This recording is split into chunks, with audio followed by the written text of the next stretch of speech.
St. George's School campus is impressive. Set on a hilltop overlooking the stunning shoreline of Narragansett Bay. But our campus is merely a backdrop for the real attraction: the people who inhabit it.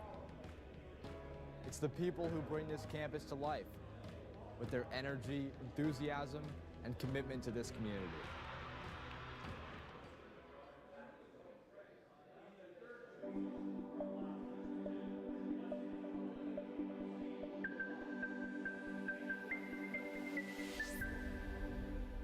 Driving the most important initiatives for the growth of squash in the United States. The St. George's School campus is impressive. Set on a hilltop overlooking the stunning shoreline of Narragansett Bay. But our campus is merely a backdrop for the real attraction: the people who inhabit it. It's the people who bring this campus to life with their energy, enthusiasm, and commitment to this community.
Tonight, but tonight, this St. George's School is merely a backdrop, merely a setting to the absolutely electric matchup in store for you tonight as the Chicago Grizzlies are set to do battle with the Newport Dragons with major stakes on the line in the North Division. Hello, everyone, and welcome to Week 2 of the National Squash League. My name is Jackson Bragman, and alongside is the host of the Rally Report podcast. It is the one and only Sean Choi. And Sean, we are in store for what is sure to be some explosive, nonstop action here tonight between Newport and Chicago. Jackson, thanks for the introduction. I am beyond excited for today's matchup against the Chicago Grizzlies and Newport Dragons. I think we're in for a show, and I really don't know who's going to win this one. Jackson, you have any pre-match thoughts on this one?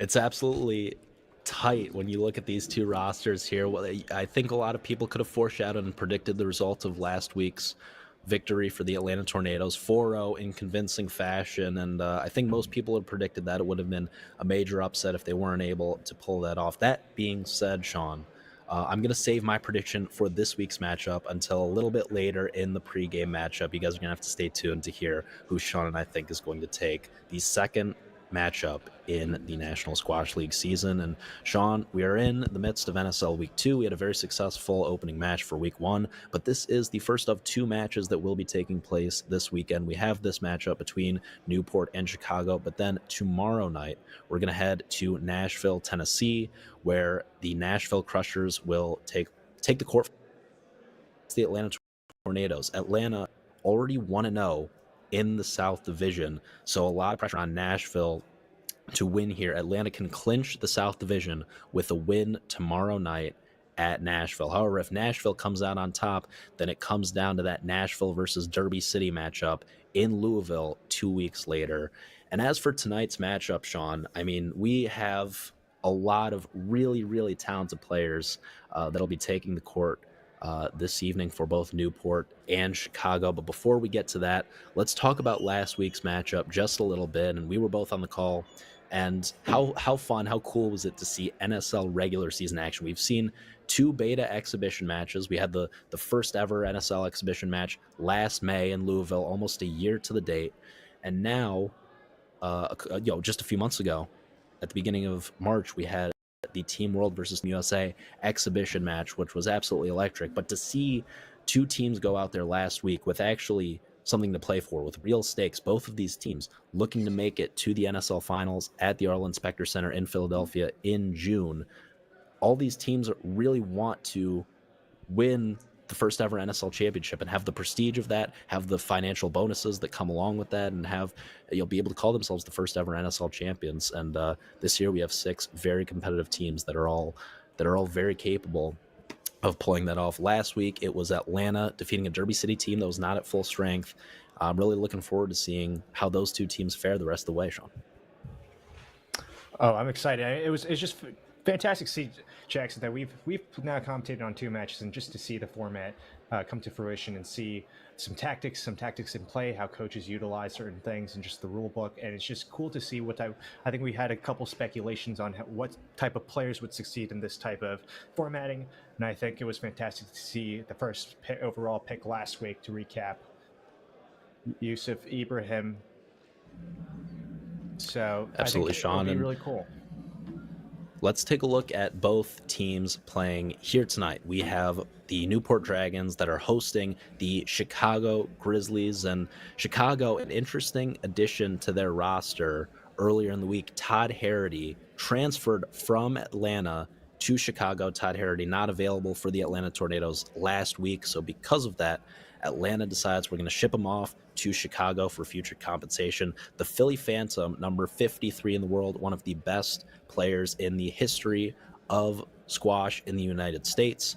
Then we have number 52 in the world, Andrew Douglas, 1 spot higher, a fellow American, a graduate recently of the University of Pennsylvania just a couple of years ago here. And then we have Mark Broekman, who is the head touring professional at the Wakefield School in Virginia. So a full-time coach at Wakefield, but also touring around the PSA World Tour, and has reached a world number 164 ranking, which is quite admirable given all the energy that's going into his program in Wakefield. And then, of course, Dave Adams at the head coaching spot for the Chicago Grizzlies. Sean, what speaks to you when looking at this roster, and what are some potential storylines that you want to keep your eye on when you look at these 3 gentlemen, Sean? I think, first of all, we need to have a press release on what exactly happened in that trade talks and how that just came about. So we'd love to have NSL come up with a press release on that. If there's any inside takes, there's some big business moves were being made on Todd Harrity's transfer, as Todd Harrity's no joke of a player. He's having quite a resurgence of a year this year with wins over top 20 players over Ian Yao, who's also in great form, recently winning German Open. And Andrew Douglas, I mean, he's pushed Yusuf Ibrahim, the number 1 pick, to 4 games in a platinum event just a week or 2 ago in El Guna. So glad to see he's a bit more selective with what type of events he chooses, but glad to see he's still in the mix of the platinum events and doing so well on those. And Mark Broekman, I mean, 6'5", probably the tallest player on the tour, plus NSL, even though the NSL has a lot of tall interests. So it would really be cool to see how they utilize his width and his strength on that. So, I mean, quite a lot of U.S. interest here, and really excited for the team that I think has the best jersey in the league right now. I would have to agree. Great logo, great jersey. We're going to see the all black come up here in just a few moments. Two phenomenal jerseys between these two teams, Newport and Chicago. And Sean, you mentioned Mark Broekman. He is, in fact, the tallest player in the National Squash League. League Commissioner Fernando Valdezan, who has had the opportunity to meet Broekman in person, did tell me that he is every bit of 6'5". Definitely is not shorting you when it comes to that height. That is more than accurate. Let's take a look now at the Newport Dragons, the home team playing here at St. George's School, and kicking things off for Newport, their first overall pick, the number 5 overall pick in the NSL draft. It is Ramit Tandon from India. Ramit Tandon, the world number 36. He was featured in that Team World versus Team USA exhibition match. And Sean, frankly, he looked a little bit confused, a little bit slow to figure out the rules here. So hopefully his teammates have gone over that with him, and he'll be better equipped to deal with the NSL format here today. With the snake draft style format, the Newport Dragons came back with an early pick in the second round, even though they picked late in the first round, and they snagged league founder Spencer Lovejoy. Spencer Lovejoy, finalist in the U.S. Senior Nationals last year, having a great season on tour at just 25 years old, is up to a world ranking of 66. And then we look at Sanjay Jiva, the Shadow, the graduate from Franklin and Marshall, played underneath the legendary Gavin Jones in his 4 years at F&M in Lancaster, Pennsylvania, and now having a heck of a year on the PSA World Tour. Has jumped up a good 15-20 spots in the rankings since the NSL draft a few months ago, and that is looking like a very wise pick each and every day that passes when you look at Sanjay Jiva and how Newport was able to snag him in the third round. A really good Newport Dragons team when you look at this roster here, Sean. And then, of course, head coach / Newport Dragons owner, Bear Dyke. So really, like we said, both of these teams largely at full strength here today. The Chicago Grizzlies, of course, a bit of a stinger that their first round pick, Leandro Remiglia, the last pick of the first round, unable to participate for Team Chicago here today. But that Todd Harity transfer really balances things out for the Grizzlies, and this is going to be a very, very fun, very, very even matchup, Sean. And when you look at these two rosters, or well, first let me ask your thoughts on the Newport team.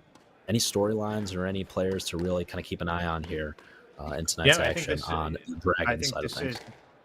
This is fantastic. I honestly, these two teams, I think it's going to be a good balance. First of all, before I kind of dive into the Newport Dragons, I think with the way this Chicago team is built, it's very solid, very patient players. So it really depends who's going to make the error first. And right now, on paper, Newport is the more attacking team.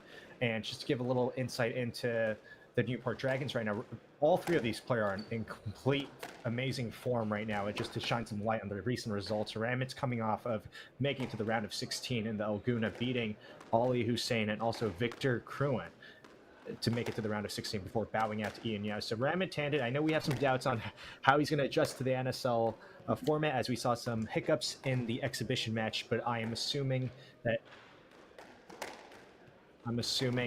And then also with Spencer Lovejoy booking his ticket to the World Championships, it'll be fantastic to see so many U.S. interests going. That's a good for him. And also Sanjay Jiva, what a player right now who's moving up the rankings. He just recently won the Bermuda Open, which was a 12K tournament, moving up the rankings in 73. And I'm pretty sure he's getting sponsored by Malaysia now, which will give more funding to him, which is why he's working with the great Rodney Martin up in Connecticut. So three players who are in incredible form right now, one of the most informed three players. So would really like to see how these guys are going to match up, especially with how attacking they're going to be against the Chicago Grizzlies. Absolutely, Sean. And let's take a look at the rules. You did a beautiful job of explaining them last week and breaking it down for the people. Obviously, the NSL is a completely different format than what we are accustomed to in the PSA. I always like to use this quote from Paul Asiante because it's so simple, but it's so true. Squash is a game where the court is 28 feet wide, there's a 10 at the front, and the object of the game is to hit the ball above the 10. It's a very simple game. So today we're still playing squash. We're still playing squash by all the traditional rules as we know it. However, the scoring is going to be a little bit different. There's no target score. We're playing with a clock. It's just a completely different style of squash that leads to what we feel to be a more exciting format. So, Sean, why don't you take it away and let the people know the differences between the traditional squash format and what the NSL is going to offer here today. Thanks, Jackson. I'm just going to read it off here, guys. It's going to be fun, it's going to be different, and it's going to be exciting. And how does this all work? Each team is going to be utilizing 3 players competing over 3 periods of squash, and the leading team by score after each period will win that leg of the match. And teams can sub their players on and off and use power plays to bring themselves to victory. And so what are power plays and what is the whole running clock? So power plays is that each team has a 2-minute power play each period and a second 1-minute power play in the third period, and only the team on power play can score points during this time, and the defending team can win rallies and serve, but they're not going to be scoring any points until that duration is up. And now, but no 2 teams can use power play simultaneously, so only one team can be using it at a time, and no power plays within 4 minutes or less on the clock, so you can't run down the clock. And the running clock is 2 20-minute periods and a third and final 30-minute period to wrap things up. And the first 2 legs are worth 1 point each, and the final leg is worth 2 points. So even if the first 2 legs go to one team, you could tie it up with the third period. And if in the case that it's tied in the third leg, there's a 5-minute overtime with no substitutions allowed. Jackson, I'm really curious if it goes in that case, who the player is going to be. And again, 2 timeouts per period for subs, an additional third timeout in the third period to wrap it up, guys. That is the rule of the NSL. Back to you, Jackson. Yeah, absolutely, Sean. And we have yet to see in the matches that we've called, the 2 matches that we were on the call for, we've yet to see that sudden death overtime period. But it is a looming possibility. If one team takes those first 2 periods and then the third period, one team bounces back. We have seen that a little bit, Sean, where oftentimes the first period in the 2 matches we've called has been pretty lopsided. And then the second, third periods, teams make adjustments and they do become a little bit closer. So I'm curious to see if we will get that sudden death overtime sort of 5-minute period here tonight. And folks, we are going to explain the rules. We know it's a lot. So as the night goes on, we are definitely going to keep you guys up to date and informed on what's going on and what you're seeing on court. Meanwhile, we're getting ready for MC introductions. Our friend in the squash podcasting world, Sean, is Bill Buckingham. We're going to head down to him to introduce the players for tonight's matchup.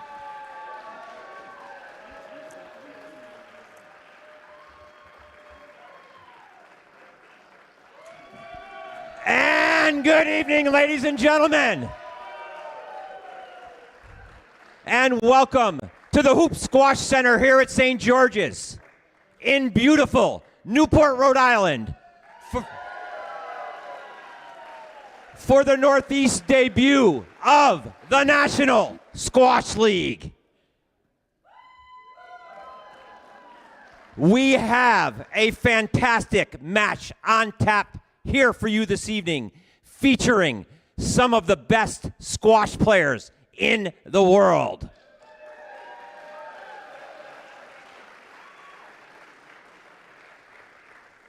Let's first introduce our visiting team, the Chicago Grizzlies. Please welcome to the court, Coach Dave Adams. Warm reception for the Chicago Grizzlies, Sean. Oh, that was From great. England, Mark Brokeman.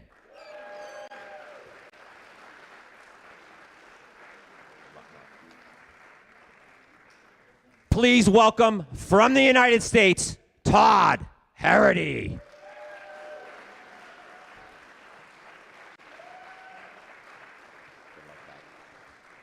And playing number 1 and starting for your Grizzlies, the defending U.S. champion, Andrew Douglas.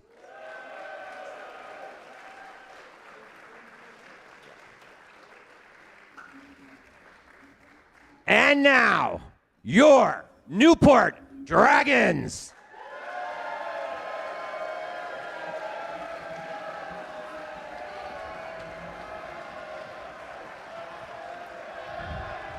Please welcome Coach Bear Dyke.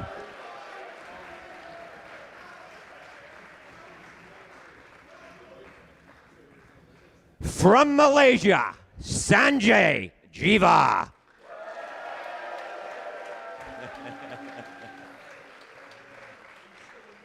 From the United States, please welcome Spencer Lovejoy.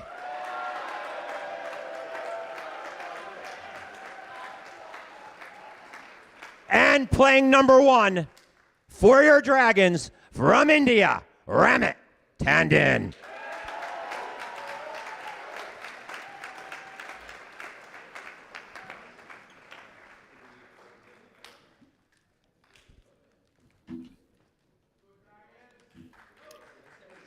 Bill Buckingham, the host of Squash Radio, MC all around the world for the biggest. All right, ladies and gentlemen, let's get ready to volley. Please stay on court. Ramit Tandon and Andrew Douglas. Ramit and Dougie set to do battle to kick things off here tonight. Bill Buckingham and the National Squash League, the collaboration that the world needed, yet we never knew it. But here we are, Sean, and how fitting it is to have one of the voices of PSA. When you think of voices of PSA, Paul Johnson, Joey Barrington, I say Bill Buckingham, Sean. Yeah, I mean, it's fantastic to see the number 3 podcast after Rally Report and Bragman Breakdown joining in as MC, Bill Buckingham and Squash Radio. A quick plug there, but again, let me reiterate, the number 3 podcast in the squash world. Shots fired. But yeah, infamous Bill Buckingham. I don't know how NSL is being able to afford. Ladies and gentlemen, playing number 1 for the visiting Chicago Grizzlies is Andrew Douglas. Following a stellar junior career where Andrew was a 3-time All-American, the 2016 U.S. Junior Open champion, the 2016 Pan American Junior champion, and a 2-time Junior National champion. He matriculated to the University of Pennsylvania, where he played number 1 all 4 years and was a full-time All-American for the Quakers. Andrew is the defending U.S. national champion and has won 4 PSA titles, including the Mile High City Classic in Denver this past November. Andrew is currently ranked 52nd in the world. I like matriculated there, Sean. That was a great word choice from Bill. Playing number 1 for Newport is Indian Ramit Tandon. The 31-year-old is currently ranked 36th in the world and is coming off one of his most impressive tournaments to date, just reaching the quarterfinals of the Platinum event last week in Alguna, Egypt, defeating 11th-ranked Victor Kroon in the second round. Ramit joined the PSA Tour in 2017 after an All-American career at Columbia University that saw him capture the Skillman Award as the top player in collegiate squash. In his PSA career, Ramit has 8 final appearances and has captured 4 titles. And most impressive of all of Bill Buckingham's performance thus far, a rare occurrence, no mispronounced names as far as I understand. He typically has a bit of trouble with that. He did quite well tonight as the players are continuing to heat up the ball, Sean. And a few other quick things before we get underway. I do want to give a shout out, as you mentioned, the top 2 squash podcasts out there, the Rally Report and the Bragman Breakdown, our respective podcasts. I do need to give a quick shout out to the man, the myth, the legend, the man who coached one of these players on court right now during his collegiate career. Man by the name of Gilly Lane, who has just texted me and wondering, why does Squash University not get a shout out? So I'll give Squash University a plug. Gilly and I host Squash University, the world's #1 college squash podcast. So we've got a good top 3 there, and Bill and Squash Radio. We'll give Connor O'Malley a shout out as well. They do fine work over there in all seriousness. So it's all top 5. It doesn't matter, and it's Sean, Bill, and Jackson all against the world. And then finally, the last piece of housekeeping I have to give here is when I see a friend of the program on my screen, I have to give a shout out. Sean Choi, the one and only Scott Brown, front and center, the head coach of the Connecticut College Camels, joining the Newport Dragons core here tonight, and the Newport Dragons faithful, and cheering on Tandon, Lovejoy, and Jiva. So good to see good college squash vibes just flowing all around. Here we see the former 2-time Ivy League Player of the Year for the Princeton Tigers, Todd Harrity. And of course, Ramit Tandon, former Ivy League Player of the Year at Columbia. And a stellar collegiate career for Andrew Douglas at Penn for 4 seasons, playing number 1 for the Quakers. And here we go, Sean. We are moments away from the first serve. Tandon and Newport versus Douglas and Chicago. Week 2, early matchup here in the North Division. Both these teams looking to play in the finals at the Specter Center in June. And here we go.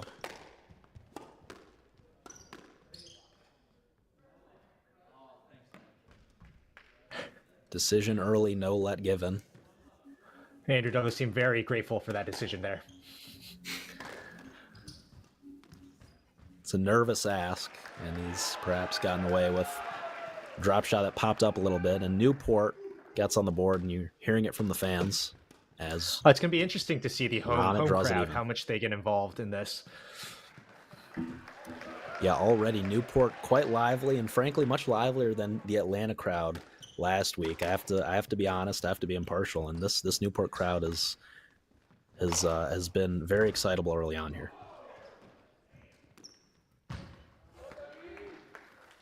Andrew's wasting no time getting warm with it, with 2 brilliant attacks there.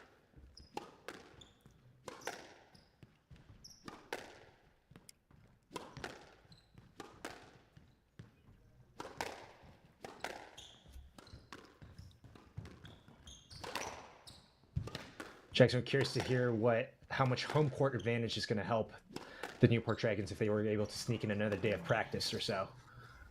I think it's going to be massive, and yeah, obviously the player's not based here in Newport, but they're going to have the facility is going to be kind to them. Certainly, the facility is maybe going to let them get an extra hit in. I know that Spencer was on court yesterday. I saw him a little bit actually with Mark Brookman, who's here early, as Ramit puts that ball away in the front right, taking the lead for the Dragons as we are just getting started here in period number 1.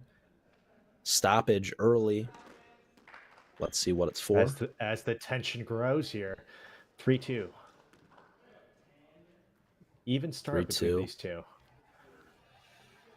Issue with the clock, as you can see on your screens, 12:30 on the clock, which is far too low. If not, I know that the NSL action comes at you quick, Sean, but not that quick. We've not been playing for 7.5 minutes thus far.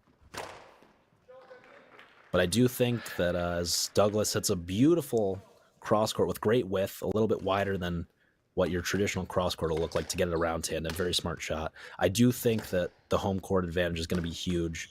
The venue really lends itself to it, and the fans seem quite excitable, as we already discussed, Sean. I think it's going to be really nice to see how Newport takes advantage of that. And, of course, you have to factor in Spencer Lovejoy, league founder. He's going to know the rules like the back of his hand, Sean. Something to keep in mind here in terms of strategy for Newport. Something definitely that we're going to want to keep our eyes on, as well as TJ Dembinski, Spencer's Yale teammate, riding the bench here as Chicago reclaims the lead. And Sean, I was talking to Spencer yesterday about his relationship with TJ. TJ, obviously the 4th round pick for Newport, so he's not playing here tonight. He's a sub as Dougie draws a stroke, pulls ahead by 2. And I asked Spencer about his relationship with TJ because I know they're very close. Obviously, TJ was a senior in college at Yale when Spencer was a freshman. Yes, let off the bat class. And Sean, Spencer actually went to high school as well with TJ Dembinski, and TJ's mother, Mrs. Dembinski, would drive the pair to school, or rather to squash practice every day, and on the way to squash practice, there's a beautiful volley boast from Tandon. On their way to squash practice every day, Spencer told me that him and TJ would demolish a loaf of bread every day. A loaf of bread in the back seat of Mrs. Dembinski's car, while Mrs. Dembinski prodding Spencer for different gossip about the females and that going on in his life. And I had to know, the most important question that came out of this was, Sean, I had to ask Spencer, what type of bread was it? It was a baguette, for those wondering. A full baguette between the two of them every day on the way to squash practice, getting your carbs in, getting your fuel. So obviously those two very close, and TJ, very familiar with the NSL as well, was there during draft weekend partaking in the Team USA versus Team World festivities. Oh, that's funny. I'm curious what kind of type of gossip was she able to get out of Spencer. Spencer What Lovejoy. a good start from Andrew so far right now. I do see an ankle taping, so Ramit should be testing that out, that ankle flexibility, but good start from Andrew. It's always interesting to see the first session. It seems like players are kind of probing, warming into it as really the action gets fired up in third session. So really they use it, I think, in the first session to warm themselves up and kind of probe each other out. Kind of jinxed myself. Tandon really picking up the pace here. Yeah. Classic announcer's jinx. And yeah, Dougie, a little bit on the defensive these past two rallies. Tandon really dictating the pace over these last couple points.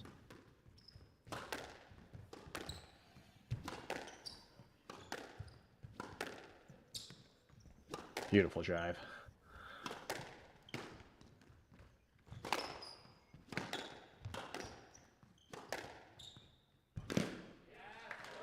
Wow, great rate of shot there from Tandon. Just dying in the backcourt perfectly.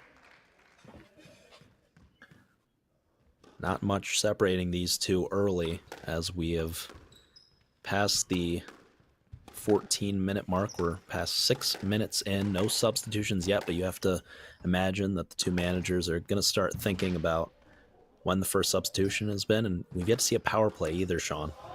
Something to monitor here. That's pretty from Douglas. Absolutely outrageous hands. He points to his bench, and that is reflexes on a whole different level. Bench like that one. It's interesting to see two similar builds between Andrew and Ramit, but they move so differently. Ramit seems a lot more lighter, but Douglas seems a lot more powerful into the corners. So quite the contrast between these two players. Yeah, Ramit almost buzzing around court, very light on his feet. Douglas, such a powerful mover, such a powerful first step. He's not floating quite as much, but he's just so strong, such a strong base. Movement, maybe not as good, but reminds you of a Mustafa Asal in a way. So there's an error from Tandon. We're going punch to punch right now. No individuals kind of getting the lead over here. Should be interesting. Will be a stroke for Tandon. Here comes the first substitution. First substitution. I did see Spencer also warming up over the side there, so stay tuned for perhaps Ramit staying for a point maybe or just two. an injury timeout. Maybe a broken string.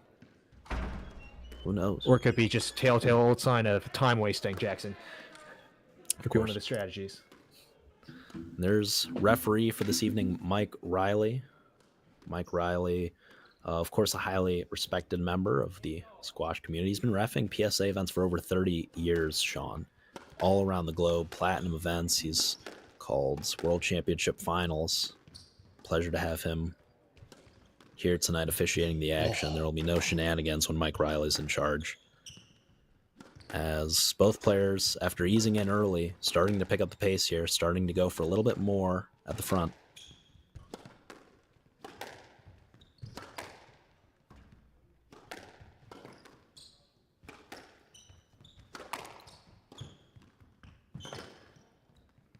Ramit Tandon, the former Wall Street stockbroker out of college. So there's a stroke, and Newport takes the lead. Decided that he just loved squash too much. Wasn't ready to give it up and wanted to give the Pro Tour a shot. But safe to say with that Columbia degree, Sean, he will be well prepared for his career after his squash playing days are over. Ladies and gentlemen, Newport is about to go on a power play. So for the... Oh, wow. Did not expect that, Jackson. A power play. For the next 2 minutes, only Newport could score, and the Grizzlies need to defend. And the crowd goes wild for power play number one, Sean. And we're 7 seconds in. Tandon already off the server turn, going for the nick early. Reminder that only Newport can score on the power play. And there, Ramit's probably the best guy for the power play blood. right now. Ramit Tandon, such an attacking game. Very soft hands. As Andrew looks to extend the rallies with the lobs. It's the classic tactic we saw even last week. Yes, Dougie's so good at absorbing pressure but we are over 8 minutes into period number 1, so perhaps a bit of fatigue in the legs of Mr. Douglas, University of Pennsylvania graduate, as we mentioned earlier, and a smart decision from Dougie. Normally you figure he's going to play that ball, but he's going to ask for the safety let. It's a 1 minute left in the power play. 1 minute. From Tandon, too much. Tandon can go for anything he wants here. If he hits a 10, makes an error, it doesn't matter. He just has to win points as quick as he can. I always make the analogy, you'd rather play 6 points on the power play and win 4 of them than play 3 points on the power play and win all 3. You want to maximize the number of points you win. See there, Dougie wins after a Tandon error, but he will not be awarded a point on the scoreboard. Both teams 1 power play per period. Except for, of course, in the third period. That's a costly error from Dougie. He did not need to go short there. It's the 3rd point for the Dragons on this power play. They'd love to get 1 more. The way I look at it is 4 points is a very successful power play. That's a beautiful shot. And they will do it. Can he get 1 more serve in? 1 more. Yes, he can. So this point... Oh, and he's gone for it. See, on the last point of the power play, you never need to go for it. We have a substitution. Stop play. Stop play. We have a substitution coming in for Chicago. Todd Harity. And here comes the first sub for the Grizzlies. Coming in for Newport, Spencer Lovejoy. And the first substitution for the Dragons, Spencer rallying the troops. Something worth noting, you cannot call substitution in the middle of a power play, so that's why both teams waited until after. And here we have Yale versus Princeton. Spencer Lovejoy, the 25-year-old, versus the, no pun intended, Sean here, the grizzled veteran. Todd Harity, the Philly Phantom, 33 years old. Many really, Todd's been PSA World Tour, holding the flag down for men's U.S. squash for the past decade. It's since the new helm wave of U.S. professionals right now with the young core of Spencer, Timmy, and Andrew.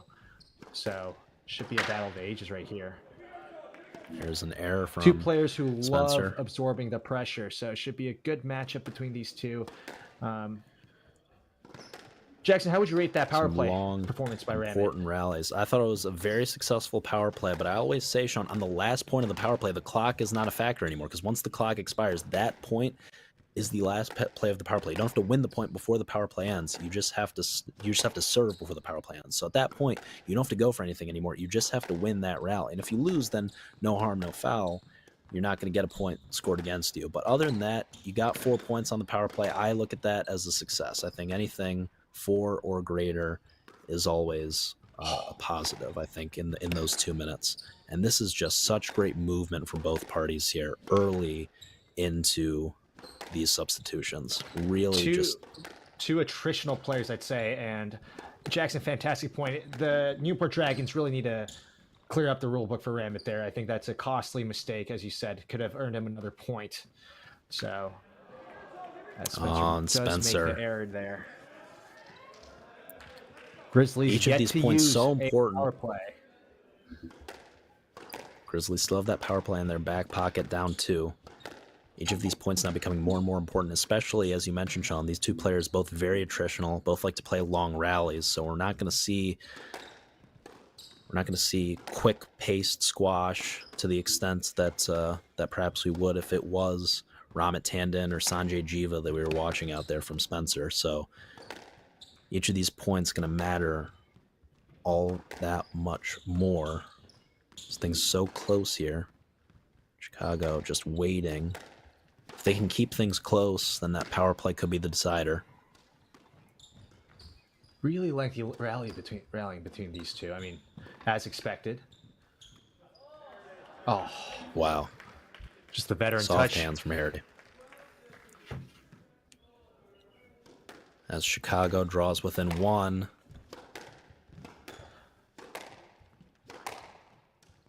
We're going to see that power play in the next 3 minutes here, Sean, because you have to call power play with over 4 minutes left on the clock. You can't just call power play with 2 minutes left and completely ice out your opponent if you're up by 2 points and then you call power play and, the other team can't score, so nothing matters anymore. You have to call the power play with over 4 minutes left on the clock. So we'll see if each team still does have a substitution. This is just really quality squash. Right now. Great movers. Again, really, Todd Harity's really in incredible form right now since the new year. Really taking over good wins, and you can just see the quality here with how he's forcing Spencer to the back with good length and then attacking to the front. As you mentioned that win he had earlier over. Yeah, no, I'm sorry, Sean. The lead. Apologies. Wow. Yeah, Harity with that big win. That power play just goes away. Power play fades. And Chicago in good shape here, but Spencer draws back even. Harity with that big win over the Malaysian #1 Ian Yao earlier in the season, a top 20 level player. Huge for him. Spencer, meanwhile, was hoping Ian Yao could be on the NSL. We have a substitution for the Dragons. Here comes Please welcome Sanjay Jiva. And Jiva coming on now for Newport. Excited Jackson, as ever. I could not be more excited. Sanjay Jiva is an incredible player that really is kind of coasting under the radar right now, but I'm excited. Chicago starting a power play with Todd Harity. And here comes Chicago's power play. They're going to look to lay things on thick here, and that's great width from Jiva. Harity's going to go fast to get the ball back to Jiva, but Jiva's going to want to take his time here. He's got 10 seconds to chill out. There's the reverse boast. Jiva looking to extend here.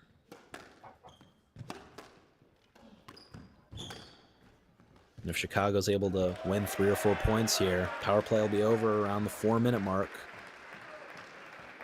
So that would be a convincing lead, but Chicago yet to score here. Jiva so quick. If you haven't seen his game, very attacking playing style. So it'll be interesting to see how he defends.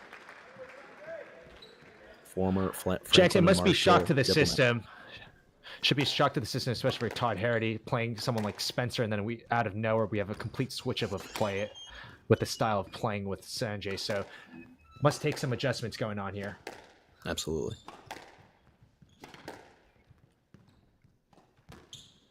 Two completely different players for Newport. That's a sign of a well-drafted team, Sean. When you have the attacking players and you have the defensive players, there's the error from Harity, and Chicago yet to score on this power play, Sean.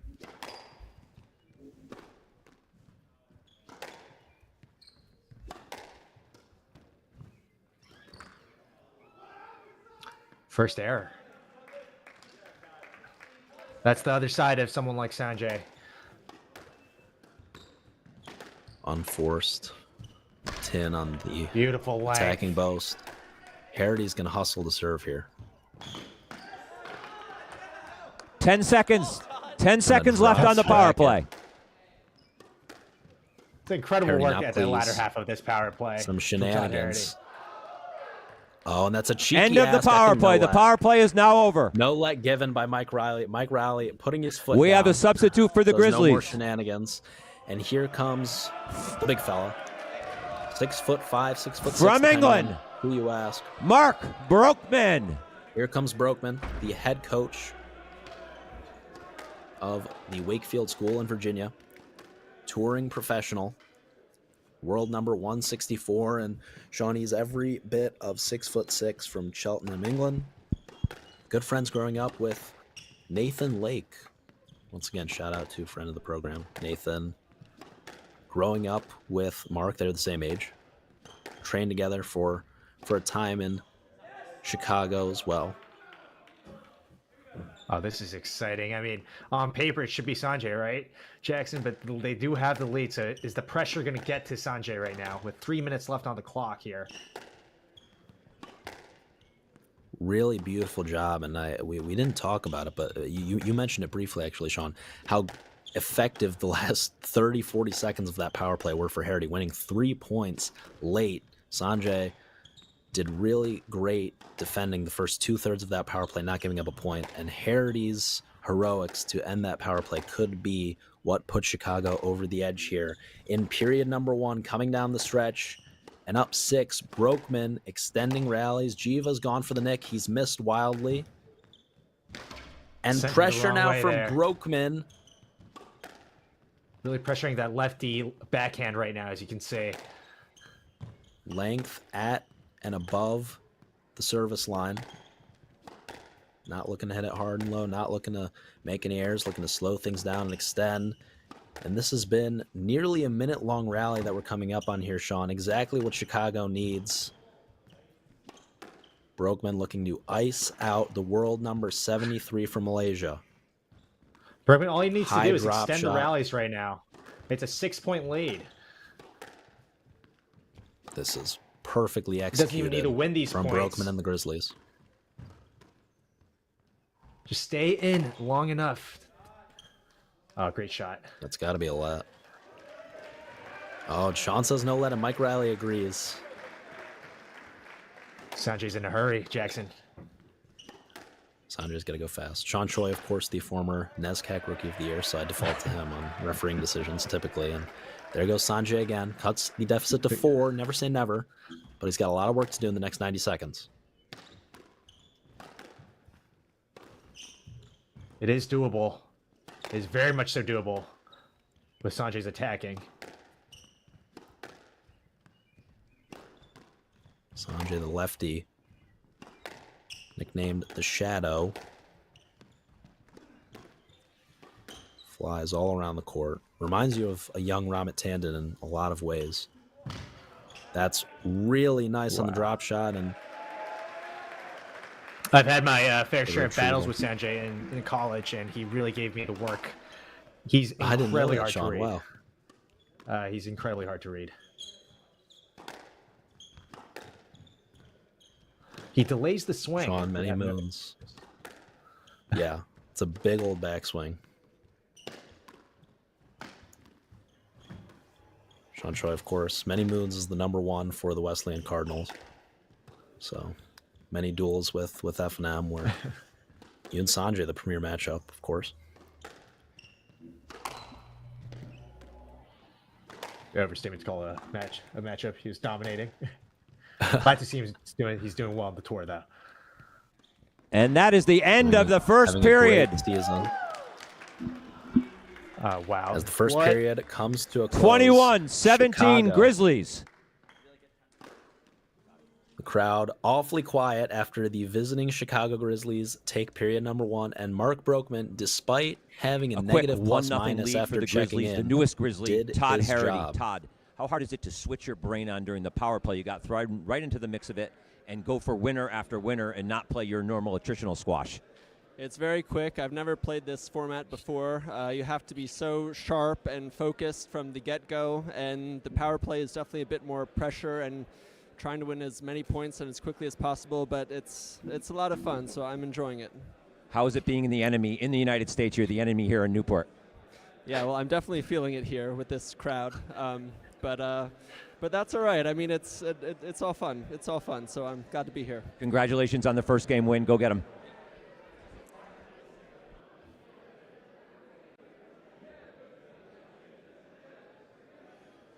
Oh, that was a great first period. I really was impressed with Mark right there at the end. I felt like he really did the mindset of not trying to.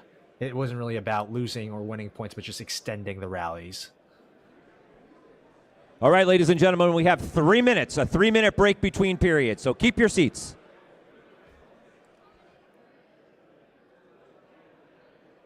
There you see coaching legend Mrs. Brownell in the crowd, the former head coach at Dartmouth, making an appearance to see the product that her son has spent many long hours building, and here it is. It's come to fruition. About a Can't year believe removed. no team is paying the big money to get her as a coach. It's a Yeah, darn I can shame, see Jackson. that as the years go on and as budgets grow for these teams. Obviously, you're going to have to write a big fat check to get Mrs. Brownell on your side. And, I mean, what a year it's been so far for the NSL early. And we're going to be back shortly with action from period #2.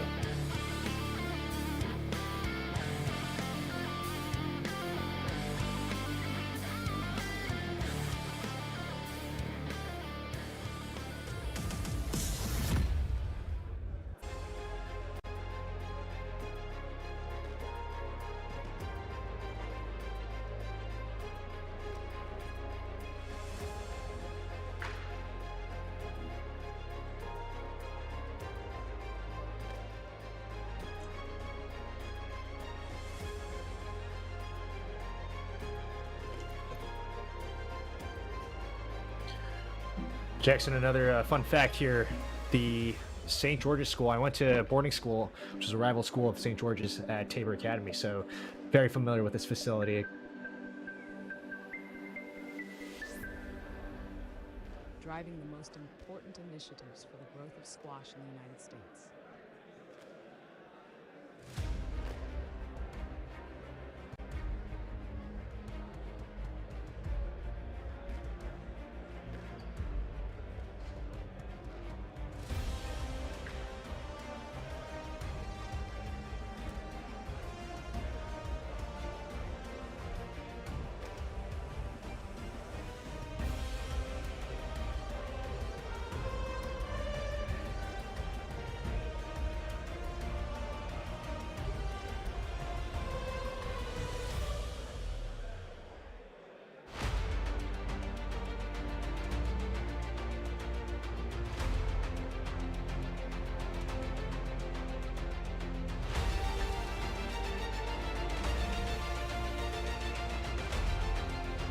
All right, let's get the players back on court. We are ready to start the second period.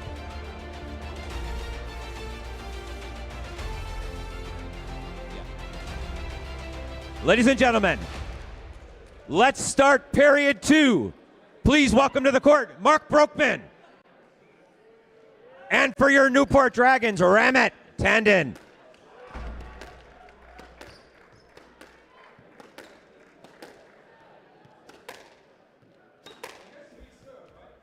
A very different job for him here. He closed out the first period well because he extended rallies and he wasn't too worried if he lost the points. He just wanted to make sure they kind of stalled for time.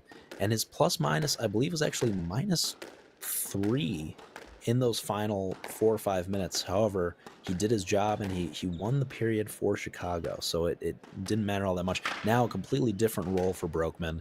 He's going to have to try to win points outright here in the first 20 minutes. The clock will not be a factor during his shift, and I guess Chicago figures he's warm. He's just been on court about 3 minutes ago. Let's start things off with him.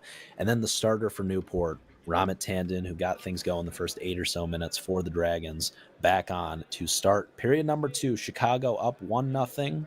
And remember, the first 2 periods, 20 minutes apiece, each worth 1 point. The third and all-important final period worth 2 points. No team ever out of it. Of course, the third period, 30 minutes instead of 20, as a no-let's given to kick things, or excuse me, a yes-let off the back glass given to kick things off. Yes-let means, of course, that we're going to redo the point for some new squash fans out there. Just minimal interference to the point where the ref's going to say, yeah, just run that back. Should be some pressure on Ramit here to extend the lead, and just want to throw it out there. The ranking difference between these two players is over 100, so Ramit must feel the pressure to put some damage on the scoreboard. Broekman's job, just keep this close. Just don't let it get out of hand, and if he can do that for 6 or 7 minutes, then he's absolutely done his job. Ranked 164 in the world. And Sean, not only is he ranked as Newport draws first blood of the second period, they're going to look to get out to a big start here. And Sean, not only is Broekman ranked 100 spots below Tandon, the highest ranked player in this matchup overall, but he's also ranked over 100 spots lower than both of his teammates. Now, you might be wondering, why is Broekman getting major minutes here as the stroke is given? Each player under the NSL format has to play at least 15 minutes. So you can't just sit Broekman on the bench the whole time, as there's point number 3 early for Ramit. So Broekman has to play at least 15 of the 70 total minutes between the 3 periods. Definitely not a weak link, as he showed in that last period. He can absolutely play. Another yes let given. We'll see if he can hang with Tandon here. Already down 3 points to zilch. And a funky bounce. A St. George's bounce, a home court bounce, if you will, Sean Choi, for the man from India. And Sean, the rankings really won't reflect this. Rankings won't necessarily really jumping out reflect to the lead this. here. Ramit 5-0 early. And the rankings won't necessarily reflect this when you look at the PSA World Tour rankings for another couple months here. However, Ramit Tandon, the highest ranked active player from India on the PSA World Tour, of course, Saurav Ghosal, who's the only player from India ever to break into the World Top 10, just announced his retirement from pro squash last week. He's been on tour for over 20 years. So with Ghosal leaving the tour as the chants rain down here in Newport, 6-0, a hot start for the Dragons. But Tandon, now the highest ranked active player from India on the PSA World Tour. Rankings will reflect that in a couple of short months here when Ghosal drops out of the top 50. A lot of young talent, though, from India in college squash. Yashvati for Rochester, of course, Veer Chotrani just graduating from Cornell, who won the college squash individual competition last month. And Tandon, Wow, the crowd is loving this rally. resurgence in the second period here. Major work done. Is fully in control. Major work being put into the legs of Mark Broekman here. He looks a bit fatigued. 7-0. That's a skunk in ping pong. Make it 8. As Andrew Douglas points to keep pushing it. Maybe I have a speculation here, Jackson. What if they're just throwing the second period away? Wow, Sean. And they might just be. It could all come down to period number 3 if we're knotted up after the second period. This is going to be a when you start miking up these players. Chicago. Curious what Doug is Look thinking. here, the strategy. There's point number 2, Broekman. Get that 2 in a row after an 8-0 start for Tandon.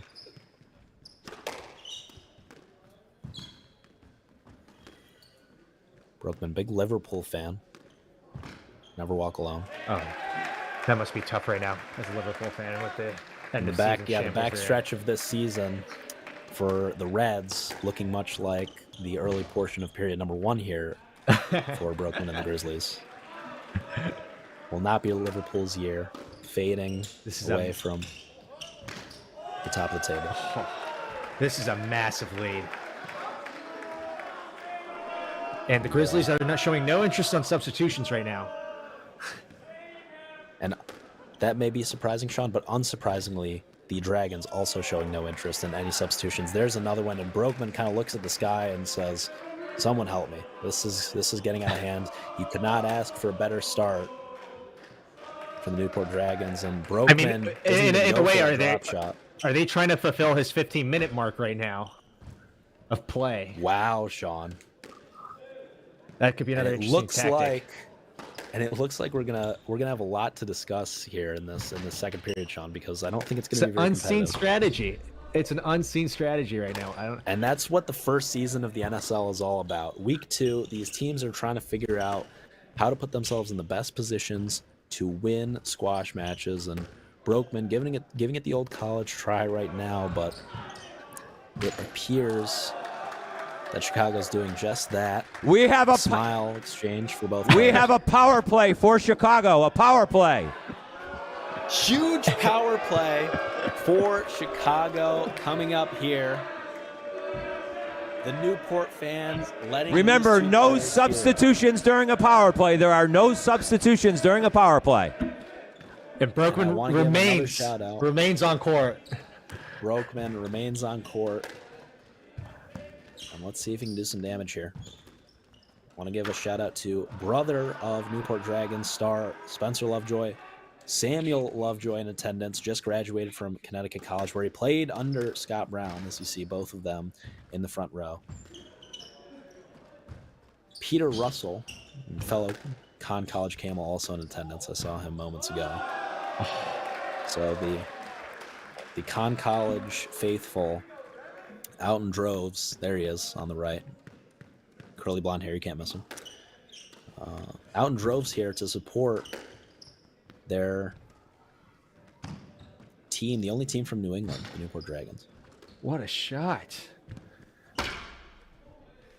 Tandon in exhibition mode now. He's just having a good time out there, extending these points, and there's Broekman.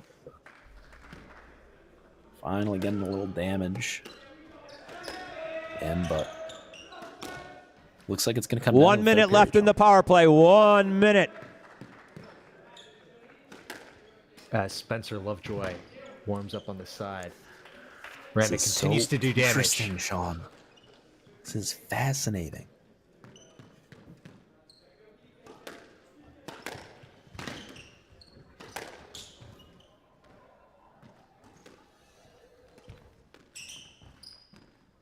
Spencer and Mark Broekman also good friends, and Sean, when I was talking to Spencer a few weeks ago about that first ever NSL exhibition match in Louisville, Kentucky, at the Louisville Boat Club, the venue that will play host to the Derby City Colts when they have their home match in a few short weeks here, Sean.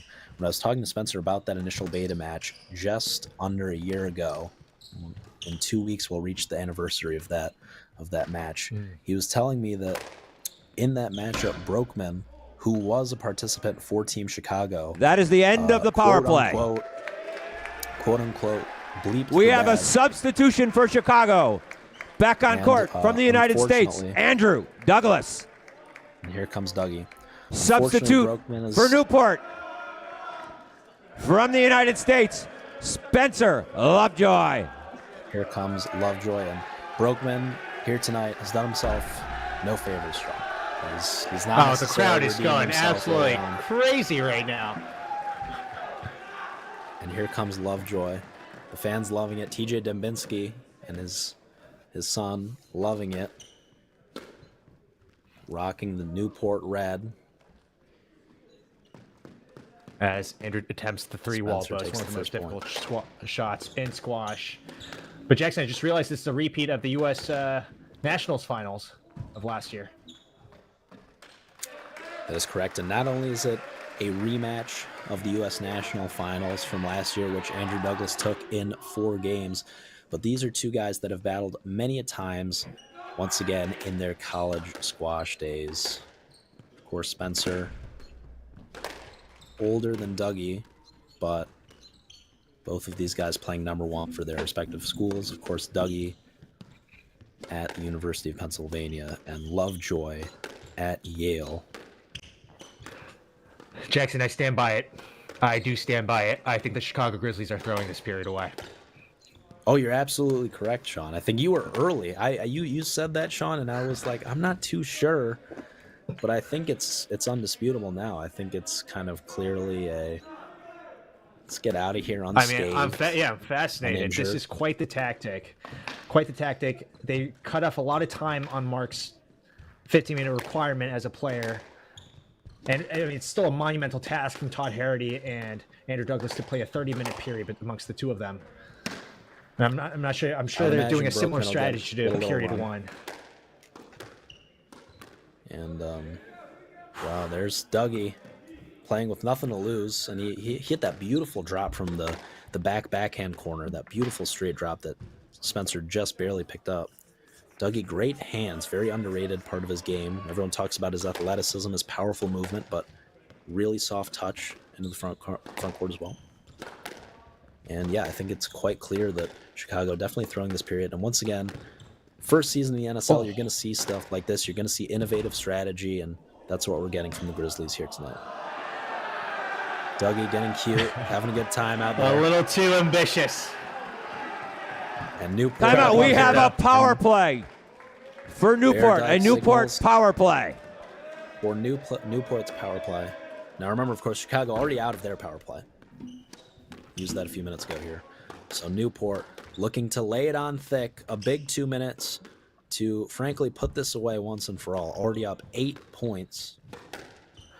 It's Now, great to Dougie see. It's great to see the Grizzlies can do what absorb. they're doing right now. I really was most impressed with Todd Harity's performance. I'm sure they took note of that, giving him the most amount of rest as the hero of period 1.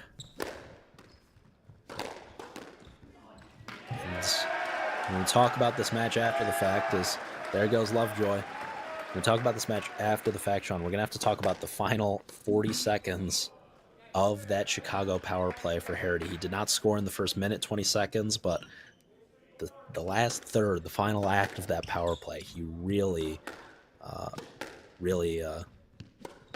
a powerful performance, and added a few Also, points just realized that ultimately that gave the Andrew. period This to is the Grizzlies. Andrew's second time defending the power play. I don't know if he's the designated power play defender.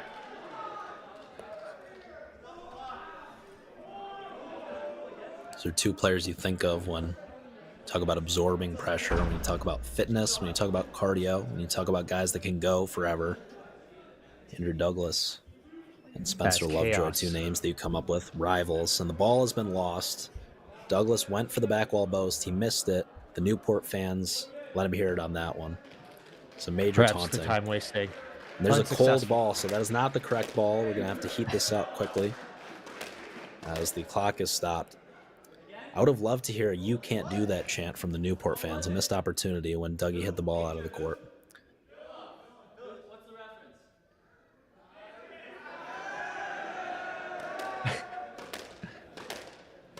Dougie, of course, a pop culture fanatic, so he wanted to figure out what the reference was, but I don't think he got his funny. answer. I'm sure he's no stranger to antics of the crowd with the college squash days, and you know how rowdy the crowds can be. Jackson, you're the heat of it right now. Absolutely, just finished up my freshman season at Denison. I'm about 36 hours from departing campus, and a very successful first year for me. So much so I even started a podcast. Congratulations, Jackson. Thank you, Sean. Yeah, and I've definitely kind of kept you updated on my year, and we've talked a lot about it. And it seems like we've actually had quite a similar college experience so far. We had kind of similar freshman years, and I'm looking forward to the rest of my college squash journey. And when we talked to Andrew in Nashville, in a little kind of 2-on-1 conversation a couple months ago here, Sean, Dougie said that nothing compared to playing college squash. He loved that like nothing else, and that the pro tour and the excitement and the adrenaline he gets from playing on the PSA is nothing in contrast to what he got at the University of Pennsylvania in the world of college squash. One of the best players in CSA for 4 years. And an error for Lovejoy. Quick-fire error. Newport wanting to make the most out of this power play. And in 34 seconds, they're going to want to adopt a brand new strategy, as there's a beautiful drop shot from the back of the court by Spencer Lovejoy. And once again, in 21 seconds, Newport's going to want to defend. 20 seconds left in the power play. 20 seconds. Is attack while Chicago is unable to score. So you see Dougie heading over to the right service box after winning the last point, but no point added to the score of the Chicago Grizzlies when defending the power play. Can't score, can't make substitutions. You're out there on an island. Power play is concluded. This will be the final point of it. If Andrew wins this, he still can't score. So no need for Lovejoy to rush here, as clock, when it comes to the power play, no longer a factor. Oh, what an extend. This is a heck of a rally. Dare I say we're bordering on mega rally territory, Sean Choi. Leaping backhand volley. This is going to be a major reaction from the crowd. That's the end of the power play. He can't. Substitute for Chicago, Mark Zuckerberg.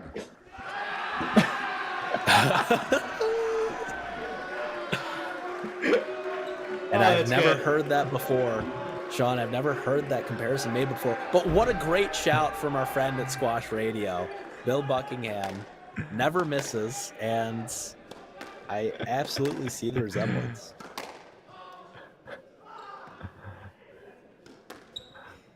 That is a phenomenal shout from our friend Bill Buckingham. Oh, that was fantastic. Dare I say our best MC yet. You know, he was sitting on that one for about 10 minutes, just waiting. And, I think he's been waiting all week for this. Yeah. Well researched. And definitely has the pronunciations down. What do you think will be the hardest name of these to pronounce? I mean, Spencer Lovejoy is not going to give you too much trouble. Andrew Douglas is not going to give you too much trouble. I would imagine Jiva and Tandon. I guess Brokeman's probably the toughest, but he nailed Brokeman. He nailed Jiva. I think he got he got all of them. He really did well here today. Oftentimes people are critical of Buckingham's pronunciations, but we'll give him the double thumbs up. He had easy names today, Jackson.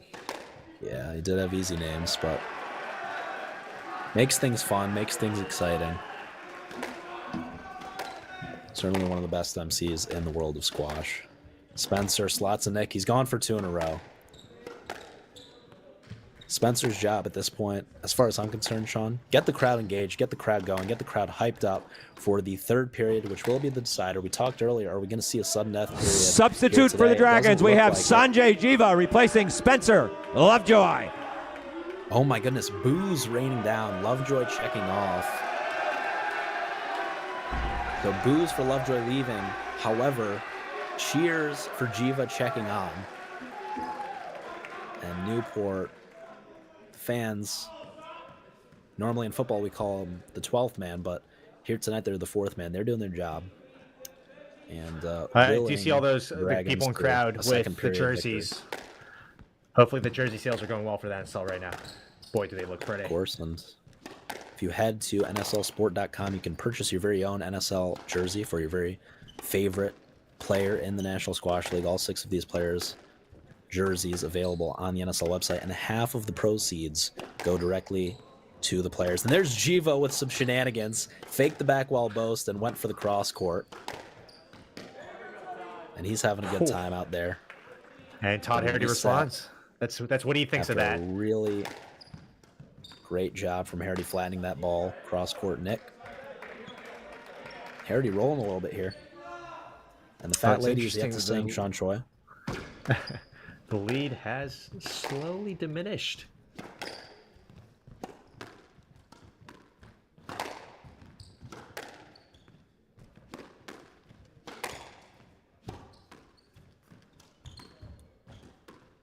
One thing I noticed about Harity's game, Sean, so much intention to every shot. Strong base. He's not letting shots go by the wayside. You saw it on that forehand volley just there. He really does volley a lot.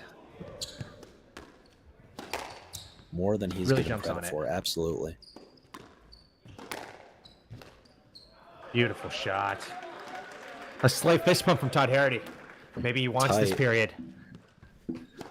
And slowly but surely, Chicago inching back. A lot of work to do here in the final 4 minutes of the second period.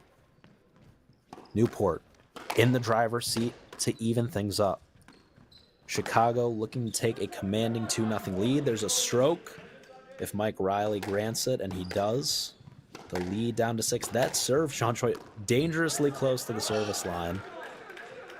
But it is good, and here comes Harity. Cuts the deficit to 5. He's the MVP so far. Jiva needed that badly.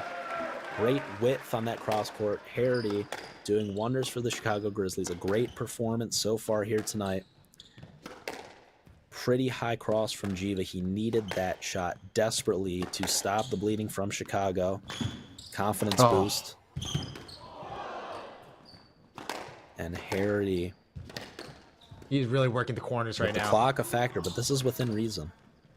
Making him do the diagonal.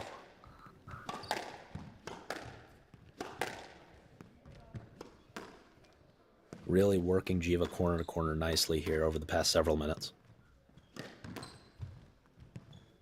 It's great to see. I think a lot of people were writing Todd Harity off at the beginning of the season. It's just great to see how well he's playing right now and this year so far. Another volley. Reverse boast, and Jiva playing out a long, long rally here, which is huge for Newport. This point bordering on a minute long.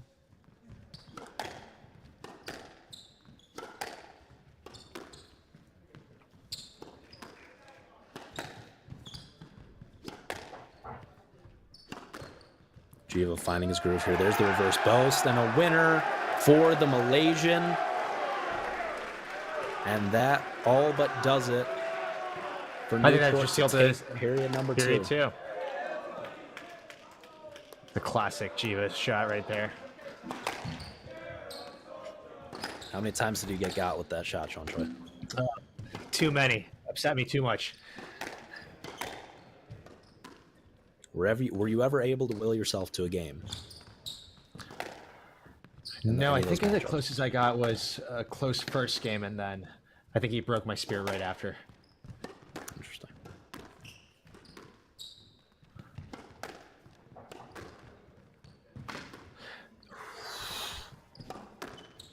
It's about 4 reverse boasts in the last 3 minutes.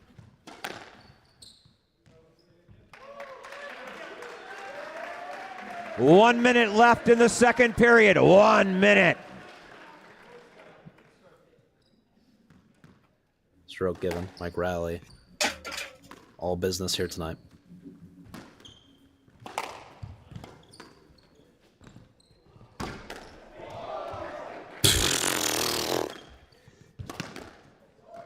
Quite the trickery. Look at the movement. Look at the racket skills. Oh my goodness. What a treat, Wow. Sean Choi, to have Sanjay Jiva on our computer screens right now. This man Truly is putting on box a show office. for us right now. Call him P.T. Barnum because he's running this whole circus.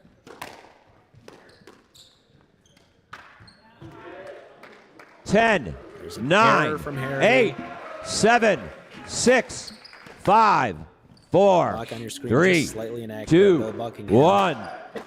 making sure to count us down. At this point, it'll only be a formality as Newport claims period number 2. And that's the There's end the of the error. Won't second matter. period. Just too little too late from Harity, but a valiant effort to close out period number 2. And Sean Choi, as it did in the Team World versus Team USA exhibition match 2 months ago, it'll all come down. I'm here with the to co-founder third of the and NSL, all-important Spencer final period. Lovejoy of the Newport Dragons. Spencer, 1-1 going into the third period. Talk about your strategy for game 3. Yeah, I mean, we don't want to give anything away to the opposition, but I think we played a much better period in period 2. Period 1, we were still trying to get the strategy down with our team. Obviously, first time playing for a new team, so there's always some growing pains. But I think in the second period, we took notes of where we're all strong and where we can make the most difference on the court. So we're going to keep playing to our strengths in the third period. Your first home match in Newport, you must be thrilled with the outpouring of support. Yeah, no, I mean, the support is great. The crowd is great. Cheers to you guys. Give yourselves a hand for coming out tonight and get loud for the third period. Congrats, Spencer. Good luck in the third period. Bill Buckingham asking the hard-hitting questions. And what a match it's been so far here tonight, Sean. And it'll all come down to these final 30 minutes. Let's get everyone primed. Final period worth 2 points, not 1. But in this situation, doesn't matter because we're tied up at 1 apiece. It all comes down to period number 3. It'll be 30 minutes instead of 20 minutes, everyone. And instead of 2 substitutions per team, each team will be allotted a third and extra substitution. And each team will also be allotted an extra 1 minute power play. So in the first 2 periods, both teams each have 1 2-minute power play. In the third period, they will each keep that 2-minute power play, but they will also get a second 1-minute power play. You can use the 2-minute power play first, you can use the 1-minute power play first, whatever you choose. But there is sure to be a lot of fast-paced, furious action here as we're getting set for third period action. And let's take a look at the upcoming NSL schedule. Sean, after tonight, we're only going to be a third of the way through the season. It feels like we've already had so much NSL coverage throughout the year between the draft in Nashville back in March, and then, of course, these 2 matchups that we have been witness to last week in Atlanta at the Atlanta Community Squash Center as we watched the Tornadoes take a 4-0 convincing victory over the Derby City Colts. And here tonight, in a slightly more exciting, nail-biting match between the Chicago Grizzlies, who are visiting Newport, Rhode Island, and taking on the Dragons here at the St. George's School. There will be no NSL action next week. Of course, the Professional Squash Association World Championships, the most prestigious event in all of professional squash, taking place next week. The NSL giving all players who would like an opportunity to participate in that event. Ramit Tandon will be there, Andrew Douglas will be there. Todd Hardy will be there. Spencer Lovejoy will be there as well. And then we'll return with more NSL action in a couple of short weeks here. You saw just popping up on your screen moments ago, the NSL U.S. Squash Partnership, the National Squash League inking a deal with U.S. Squash a few short weeks ago. And Sean, this is huge for the growth of the National Squash League, the overall success of the National Squash League in the years to come, to have U.S. Squash, a storied organization, on their side. And don't make no mistake, Sean, this is a great deal for U.S. Squash too. The National Squash League getting a lot of traction in the squash world. We've got a referee like Mike Riley. We've got an MC like Bill Buckingham. We have talent like the 6 guys that we've seen so far on the court here tonight. The NSL is no joke, and this is just season 1. It's only up from here, Sean, as you see our presenting sponsors popping up across the screen as well. Dunlop, J-Press, of course, all of the players at the NSL draft a couple months ago sporting J-Press, looking spiffy, looking fly. Huge shout out to them as well. Honeywick managing our social media. Huge shout out to all our sponsors. Folks, we're going to step aside for a quick moment here. Short break before we return for third period action from the St. George's School at Newport. Don't go anywhere. We'll be back after a word from these sponsors.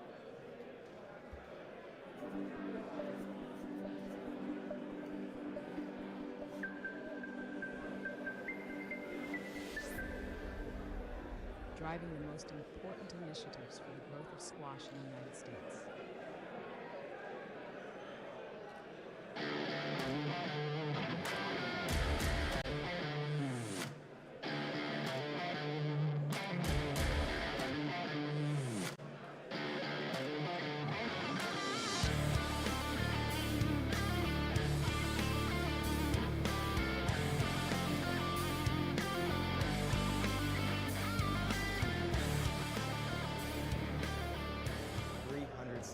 Students thrive on this campus.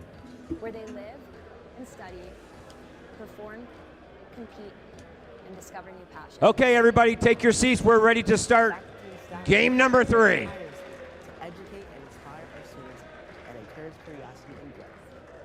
Our campus is truly one of a kind. But without our amazing faculty, coaches, and dorm parents, SG wouldn't be the incredible school it is today.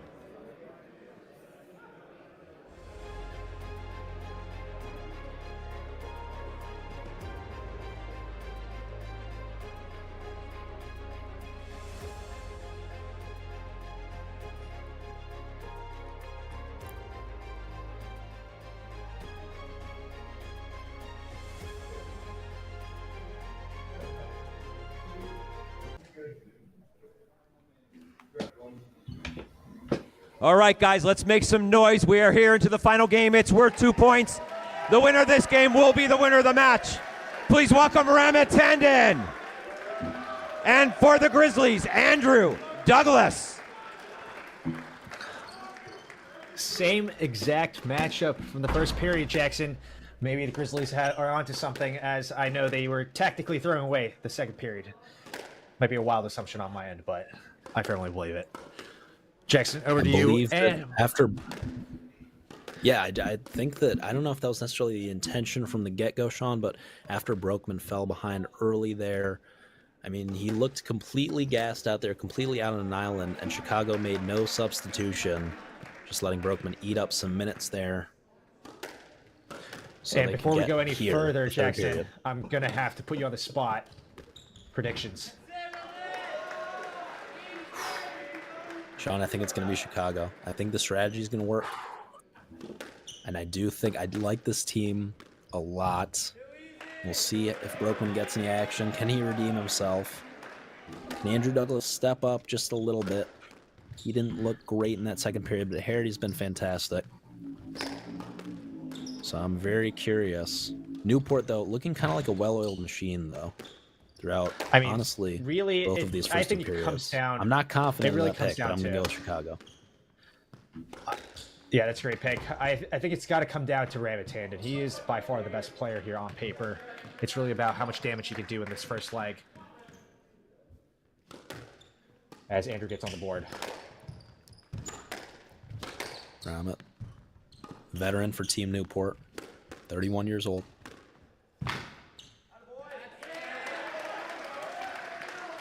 Six years older than Spencer Lovejoy at 25 years old. 7 years older than Sanjay Jiva at 24. Oh, that's really beautiful touch from Douglas. That ball left so close to the front wall.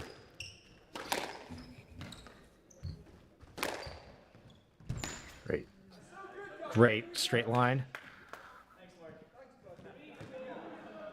Great line from glad to see Dougie enjoying himself out there. From banter.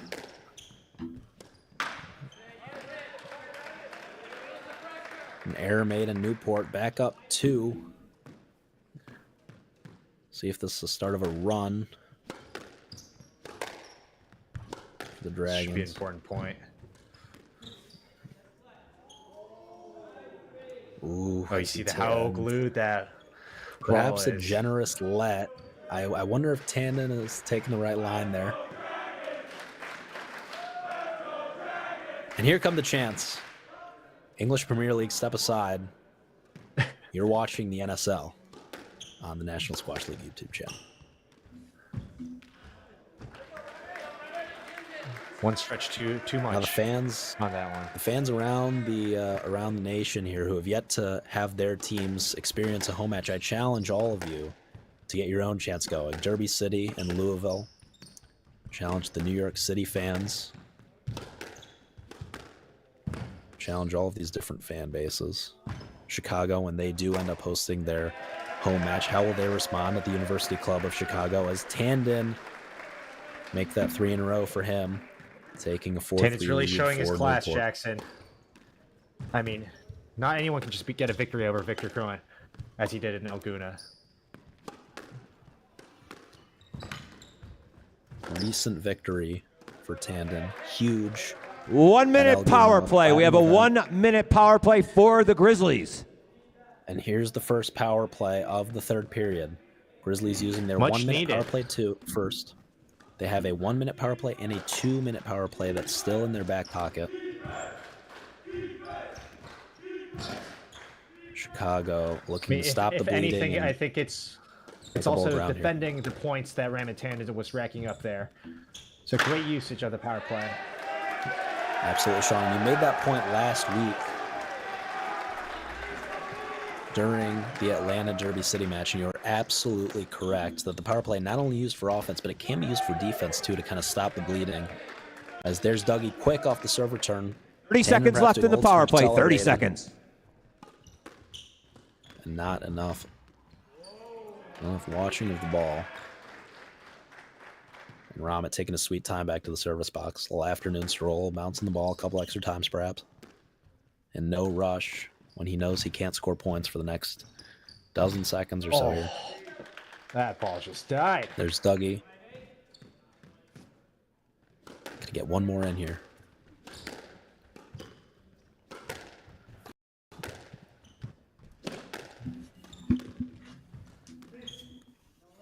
That is the end of the power play. The power play is now over. Harsh decision, in my opinion, but back to level pegging here on power play being over now. Effective, though. 3 points on the 1 minute power play for Dougie.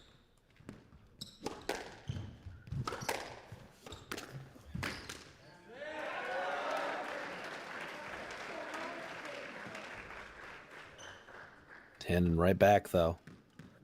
This is just a little air of seriousness that always comes into the third period, which I love. And tension between the players.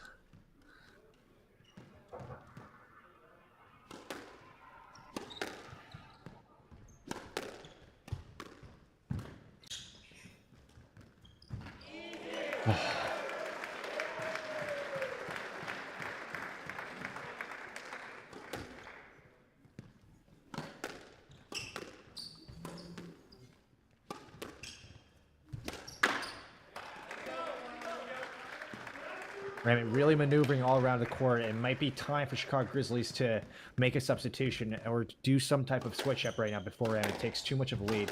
And keep in mind, that Newport Dragons have yet to use a power play in this third period.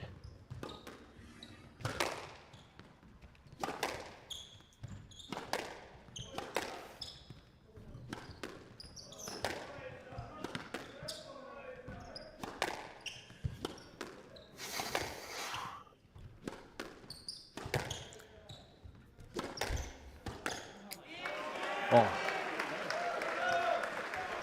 Dougie a little frustrated with himself right now with how in control Ramit is as he's dictating the play. Tandon looking a lot stronger. To your point, Sean, than he did in that Team USA versus Team World match. He's really starting to figure this format out. He's having a great season on tour, and he's bringing that experience and that outstanding, exciting playing style to the NSL. Having a great outing here for Newport in their first regular season matchup.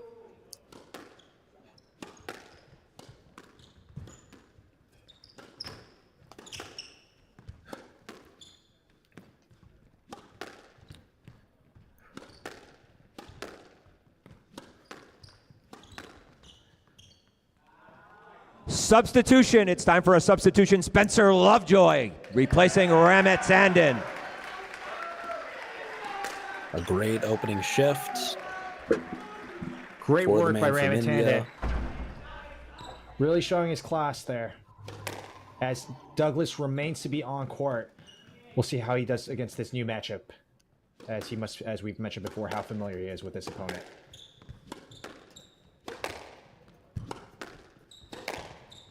Spencer immediately pushing the pace. As Dougie cuts off. Spencer knows Dougie might be a little bit tired, keeping the pressure up.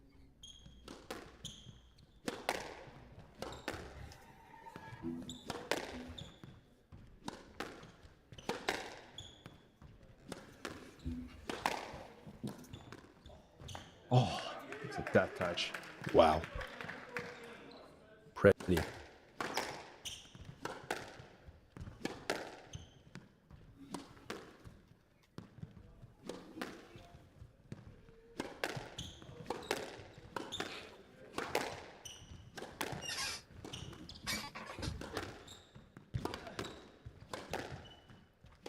Dougie slowly finding his groove here in this latter half. Power play for Newport. 1 minute.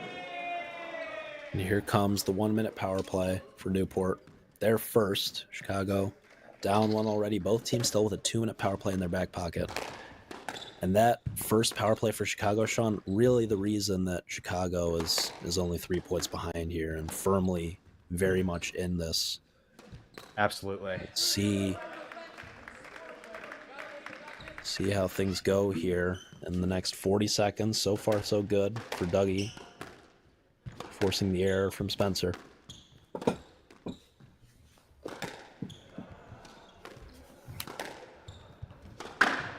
"30 seconds left in the power play. 30 seconds left in the power play. 2 tins in 30 seconds. A third tin. Might be a flawless defense here. Really smart serve from Dougie, not putting the ball right on Lovejoy's racket to go for a nick off the serve return. A flying nick attempt from Lovejoy. Doesn't find it. And if Dougie can extend this rally for another 3 seconds. Wow. Excellent stuff from Andrew Douglas as the first power play for Newport is over. And Chicago comes out unscathed. But Spencer answers back as the crowd goes wild. Spencer answering.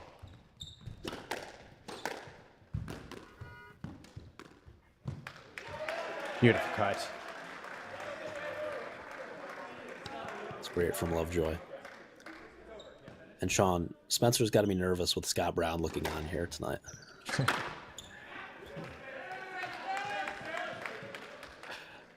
As a lead is being built here by the Newport Dragons. Spencer redeeming himself after that power play. The good string of play here. Really nice couple rallies. A stroke given by Dougie, though. Spencer, man from New Haven, Connecticut. Nervous times, Jackson. Nervous times ahead of us. It's home court for his team here, at least. The St. George's School in Newport, Rhode Island. The Connecticut College coach looking on. His brother, the Connecticut College graduate, Sam Lovejoy, looking on. The fortunate decision for Lovejoy. Fans pleased with Mike Riley there. Not enough effort is what I'd imagine Riley's thinking to get to that ball. Substitute for the Chicago Grizzlies, Todd Zuckerberg. Todd Zuckerberg. Bill Buckingham back to the well. If it ain't fixed, don't broke it. If it ain't fixed, don't broke it. Did you hear what I just said there, Sean? If it ain't broke, don't fix it, is what I meant to say. Completely illiterate for me. I apologize. Oh, poor service error. Who would have thought? By the co-founder of the NSL League. And I think that's the first serve out. First serve out. We got to make a meal out of this one, Jackson. Clip it on all highlight reels. And we love to talk about who wins the racket spin and who will hold service. But what happens when your service does not find its way onto the front wall in between the service line and the outline? That's trouble for your player. Oh, death touch. Death touch by Todd. Great hold.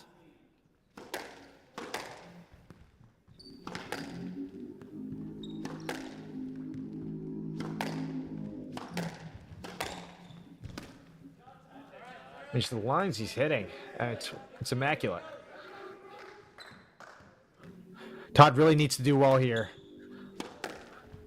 and be able to even build the lead if he can.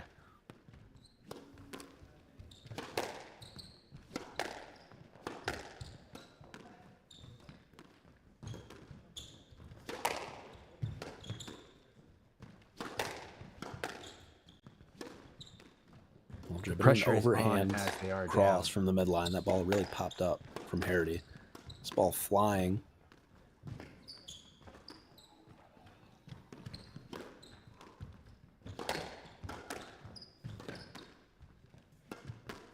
Just thoroughly impressed with Todd Harry's volleying right now. He steps up on the tee today.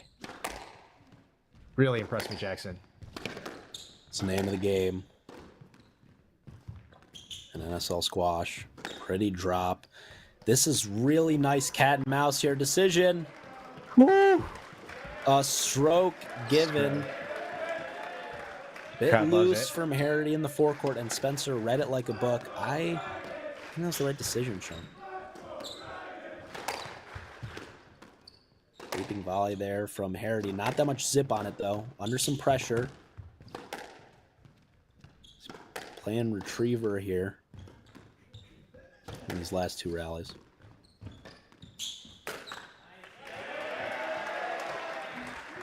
Todd Harity falling short of that rally. He looks like a golden retriever right now, and Spencer Lovejoy is the owner with a tennis ball, just chucking it around the yard. Dictating pace.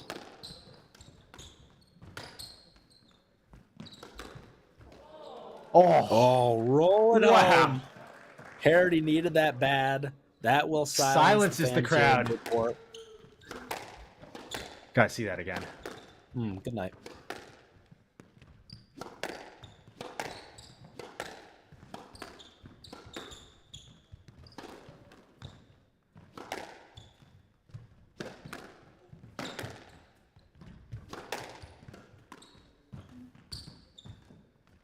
What a rallies. Wow. That is tight from Lovejoy. Oh my goodness. Look at this. Glued to the sidewall. Once again. Tell him to bring out the Gorilla Glue. Because this is tight as can be from Lovejoy. The error, and Newport beginning to pull away. And Sean, one has to question, maybe after that second period that Chicago, and it looks like kind of threw away a little bit there. perhaps they lost a little momentum, lost a little bit of mojo, and now they're kind of on their back foot here in period number 3. Things all knotted up. The winner of this period wins the match. Major playoff implications on the line here in this regular season matchup in the North Division. The winner of this incredibly likely to find themselves at the NSL Finals in June. The winner of this matchup controlling their own destiny. Whoever wins this matchup, if they can beat the New York City Knights, they will be in the NSL Finals. The loser are going to have a lot of work to do to find themselves in that position. And the Chicago bench looks a bit defeated right now, Sean, as they've fallen behind at 7 points as we're nearing the halfway mark. That might have just broken the Lovejoy spirit there, can't Jackson. missed.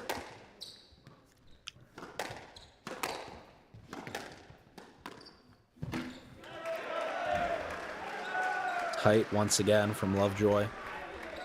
Almost a 10-point lead. But then again, we still have a lot of time left, so now's not the time to give up for the Chicago Grizzlies.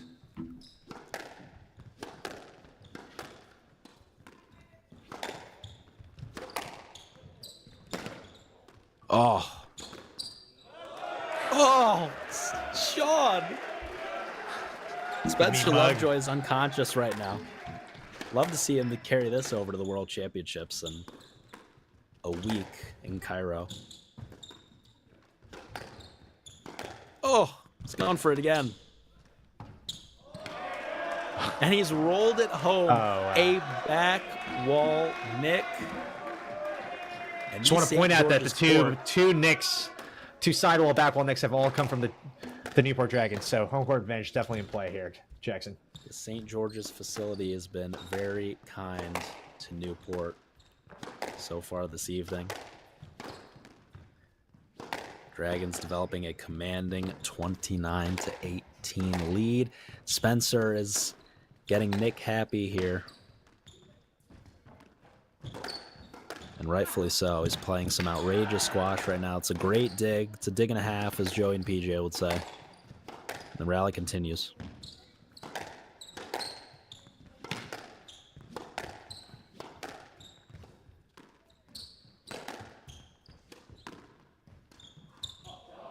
Oh, that sent me the wrong way. From Harity. Had my knees just tweaking a little bit. You ever watch squash and that happens? You're just watching and then you kind of just like twitch the wrong way, Sean.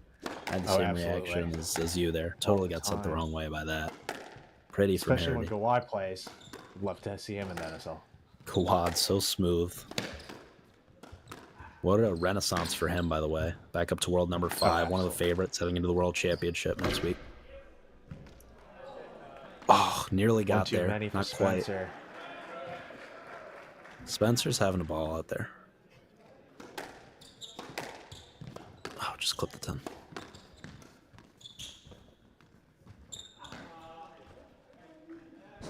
Substitution. We have a substitution for the Grizzlies. Mark Broekman. Substitution for the Dragons. Sanjay Jiva. A tired-looking Todd Harity leaves the court as we have the matchup that ended the first period. What a wonderful work by Spencer, kind of making a case for MVP for today. I think he's clearly been the MVP after that shift. Broekman, a chance for redemption. Last-minute heroics for the world number 164 in black, taking on the world number 73 in this matchup. For the man in red, Sanjay Jiva from Malaysia. F&M product, Gavin Jones. And here he is in week 2 of NSL action.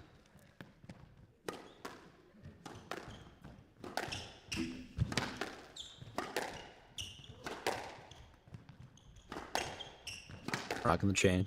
Not without drip here tonight. Never in doubt. Just light, though. Not weighing down his neck. Just casual. Some regular walking around drip. Nothing crazy. It's a feel-out rally here between the two players as they get going. Brokeman might have had a Mark case for a play through stroke there. that. He plays on.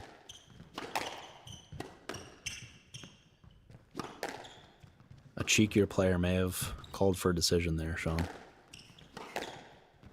I know I would have. Any cheap points, I'll take it. And that's really well done for Brokeman. A long Great rally. opening. And so far this shift, Chicago, Brokeman in the positive, taking the first point since these two gentlemen checked on court. It's a good dig off the back wall. And Jiva just sending him the wrong way. You mentioned that hold earlier, Sean. There it is on full display. Let's see that again. Wow.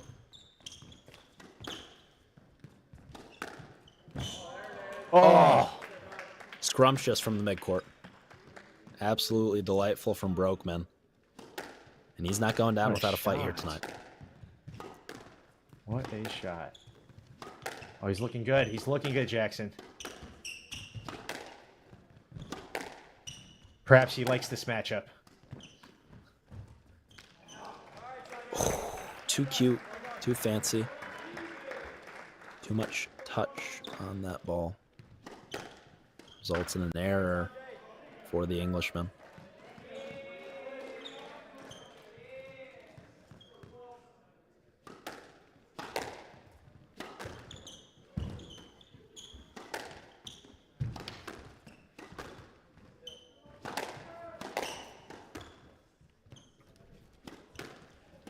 And there's that reach from Mark. Really cuts everything off, doesn't he? With his... Ooh. There's that speed. Brokeman, the tallest player in the National Squash League. Wide-ranging volley. 2-minute power abilities. play for Newport, a 2-minute power play. Jiva, of course, only 5'8", so a major height discrepancy here, and we have a Newport power play. This will be a 2-minute power play, the longer of the two power plays for the Dragons, and they're looking to put this away here with 9 minutes to go. I mean, fascinating to see how Sanjay does with his whole trickery and bag tricks he has during this period. Would it be one full of errors or one full of winners? Stay tuned. Of course, just making it the slightest bit harder to read when you're going up against a lefty as well, Sean. You know that all too well. Being a lefty yourself. Myself. Brokeman. Taking Nice his time. afternoon I love stroll. to see it.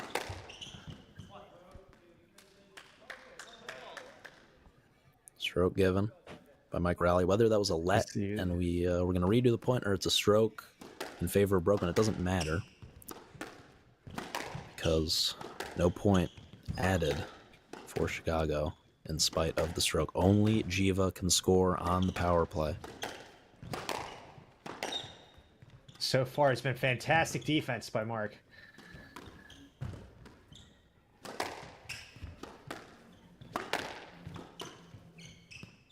Folks, we mentioned no NSL next week because of the World Championships coming up. 1 minute For left in the Professional power Squash play. 1 Association minute. as Jiva He scored 1 point so far in this first minute of the finally power play drawing blood as on the we power head- play.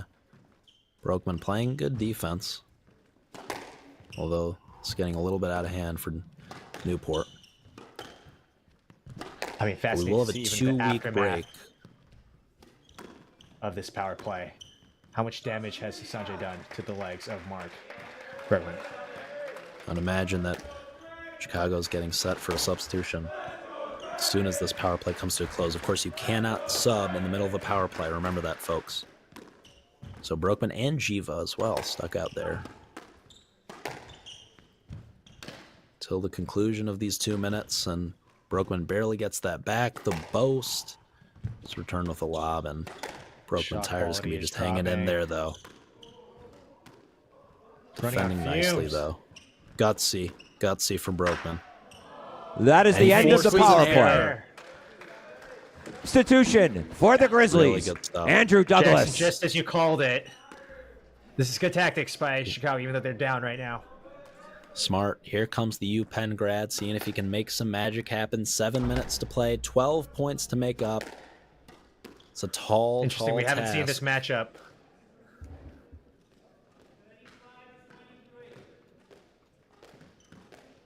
quite the lead by the Dragons, but let's see what happens in these next 7 minutes as Andrew Instant constantly error for Andrew. He's trying to make it all up at once with that shot. Oh, hands. Beautiful. Power play, Chicago. 2 minutes. A 2-minute power play. Look at this Coach touch. Stewart will love Jiva out that. of position. He can't even ask for a let there. That's so good from Douglas. Jiva right back. But it doesn't matter. Chicago on the power play. And this is the match here for Chicago. 2 minutes to make up some ground. If they can't score at least 3 or 4 points, it is trouble for the Grizzlies. Dougie's got to go quick here. Right idea with this shot choice. Douglas, even at that exhibition, that Team World versus Team USA exhibition match in Nashville, so acquainted with the format. Smart strategist, of course. Defending really well there was Jiva. Douglas, of course, very smart young man, a recent graduate from the University of Pennsylvania, a research assistant at the Penn Carney School of Law.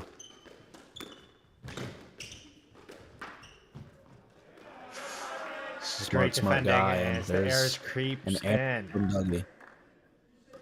This is Brownell enjoying the action. Coach Brownell to us, rather. This Sincere gets on the apologies. board.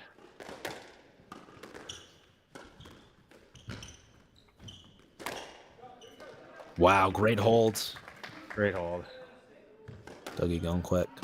Spencer, scrunch of the nose. Sniff it away. Smell it. Smell this victory.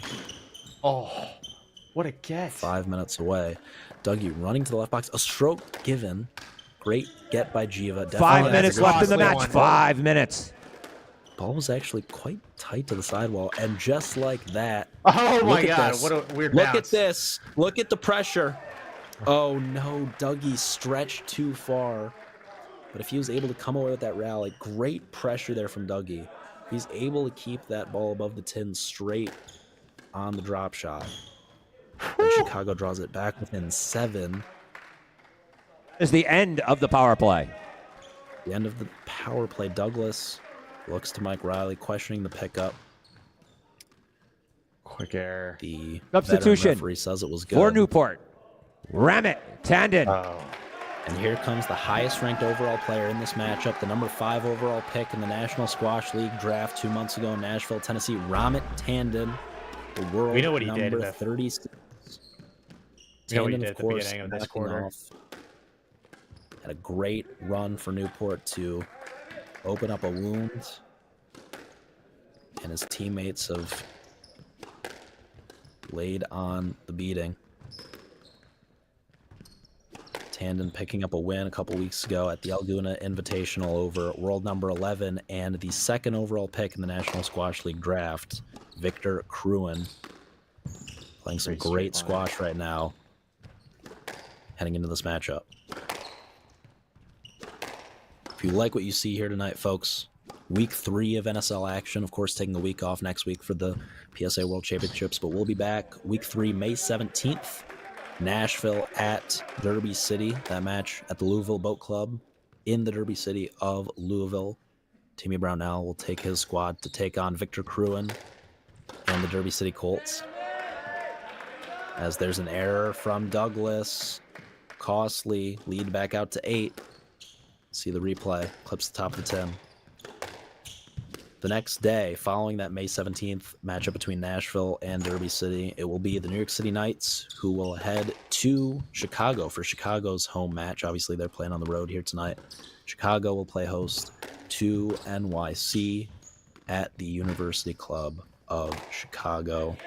The following day, May 18th. 3 minutes left in the match. 3 minutes. 3 minutes, Jackson. Is the lead a tad too bit for Chicago to get back in it? Could be just too much, but there's Dougie in quick fashion. Maybe not. Maybe not with shots like Dougie that. now on the power play, but he recognizes that he's got a lot of ground to make up in short order, and he's got to go for some stuff here. No let as A lead no is cut let down to given. 7. Chicago has life, Sean. Sean. There. would be a legendary performance in week 2. If Andrew Douglas is somehow able to pull this off. Tandon not making his job very easy right now with that beautiful trickle boast. Dougie with an error.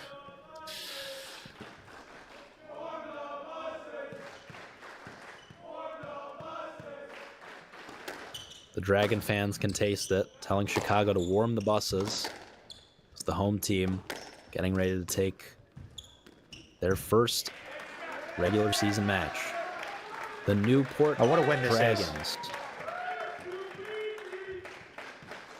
A convincing third period. Jiva and Lovejoy clapping along. Chance if it's too easy raining down upon Andrew Douglas and the Chicago Grizzlies. He gave it his best go. The plus-minus won't reflect how strong of a performance this was from Douglas. He went for a lot, recognizing the clock as a major factor here. He had a lot of ground to make up in short time. It was a tall task for him, placed under a lot of pressure given the score, and he did well given the circumstances. The box score is not going to give you the full story here when it came to Andrew Douglas. 1 minute left in the match. 1 minute. It's a great point, Jackson. Stroke given to Dougie. He's got to be riskier with the circumstances. Good shot. There's a fading cross. Looking for a miracle. Quick snap right there.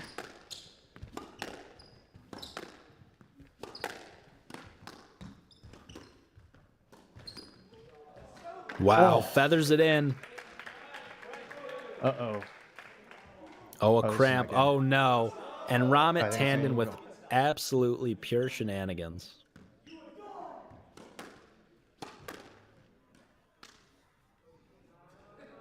Oh, I think something might be up with his ankle. Of course, we never wanna 9, assume 8, 7, 6, a player faking 5, injury, but 4, 3, seems all too convenient for 2, Tandon. 1. Ladies and gentlemen, your winner And perhaps not by the once score again. of 3-1, Wow, what a the win for Newport Dragons. The Newport Dragons, with the fans all the way behind them, come out with a big-time win. The Chicago Grizzlies claimed the first period after it was neck and neck. They pulled away late. Big round of applause for both teams. The Chicago Grizzlies and your Newport Dragons.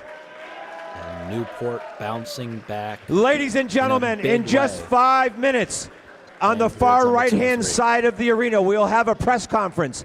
Any squash fans looking to ask questions to any of these players, please stick around and come over to the press conference, and you'll have your chance to be a reporter in the National Squash League.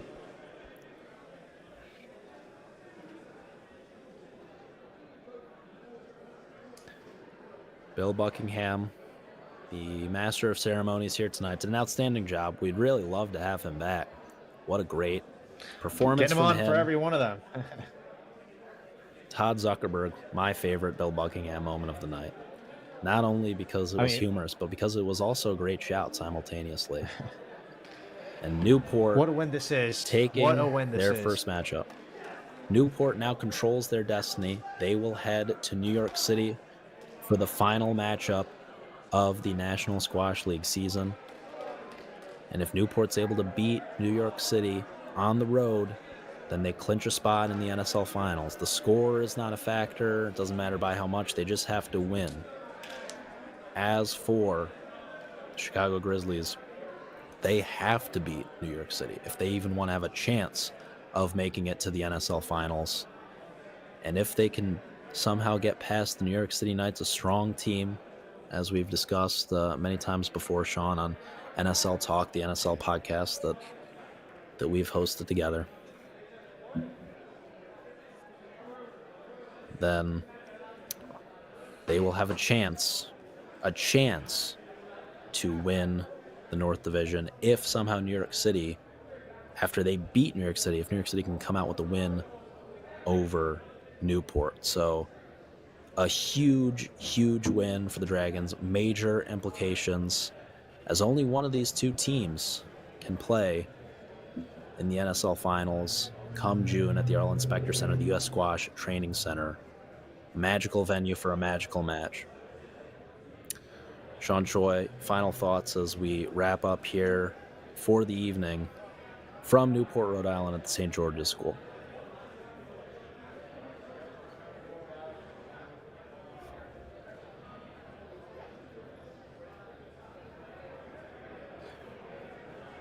What a fantastic win again. I mean, I just couldn't reiterate how much this is going to take the pressure off in the coming weeks as we head to the season and with World Championships coming up. So this was a great win for Newport Dragons at home ground. Gave them a taste of victory to the fans who were just electric today. So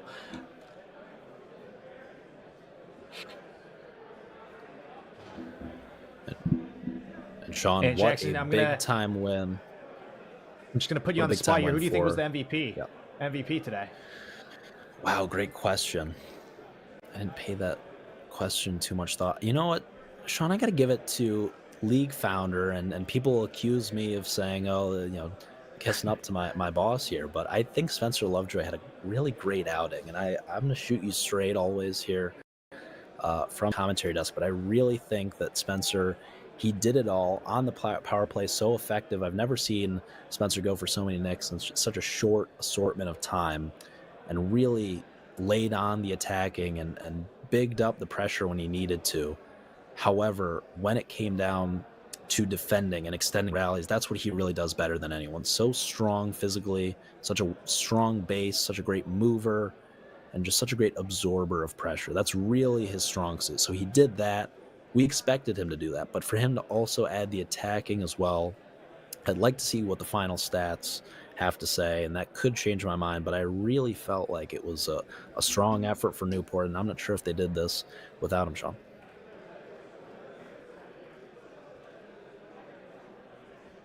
We're going to take a short break here. National Squash League Week 2, Chicago falling short to the home team, Newport Dragons. For Sean Choi, my name is Jackson Bragman. Thank you for watching. Make sure to tune in Week 3 as Nashville takes on Louisville and New York City takes on Chicago. Don't go anywhere. We are going to step aside for a quick word from our sponsors before we return for the press conference following the match.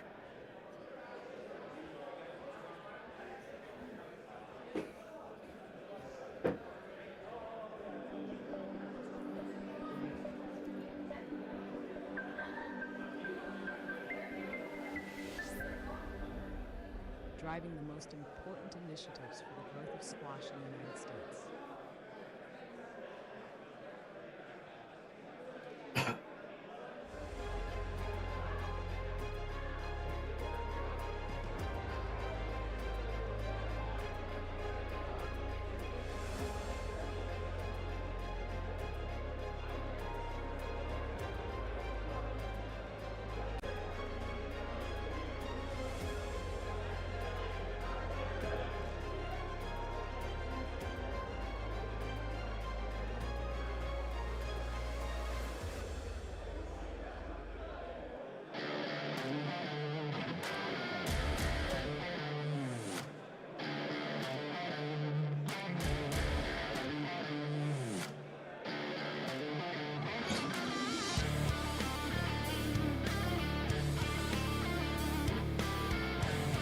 Ladies and gentlemen, can we get the Chicago Grizzlies over to the press conference table? Could we please have the Chicago Grizzlies?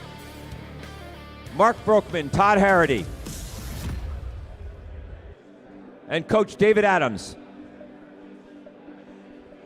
Go ahead. I'll get the rest of it. Driving the most important initiatives for the growth of squash in the United States.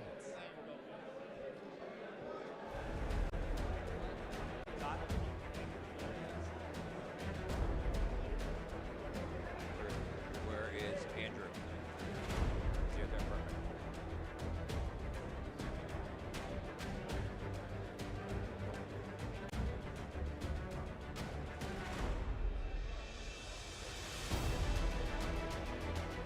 Hey guys, which one of you guys, we need a couple of you guys to ask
Okay, to do what?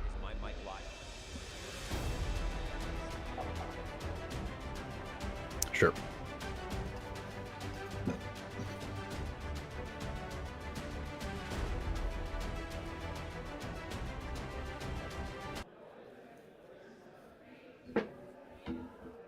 Ladies and gentlemen, welcome back to our coverage of Week 2, the National Squash League. The Chicago Grizzlies just fell short to the Newport Dragons, and we are moments away from the post-match press conference here at the St. George's School in Newport, Rhode Island. And Sean, obviously we're calling this match remote. We're in Granville, Ohio, and New York City, New York, respectively. Obviously, two very different venues where we're calling this match from. All as right, far as we ladies and understand, gentlemen, St. George is just a an fantastic outstanding match venue tonight. for these players. Unfortunately, the Chicago Grizzlies crew came up just a little bit short.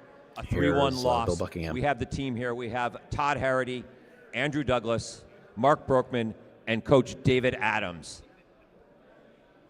To ask the first question is the co-founder of the NSL's mother, Christine Brownell.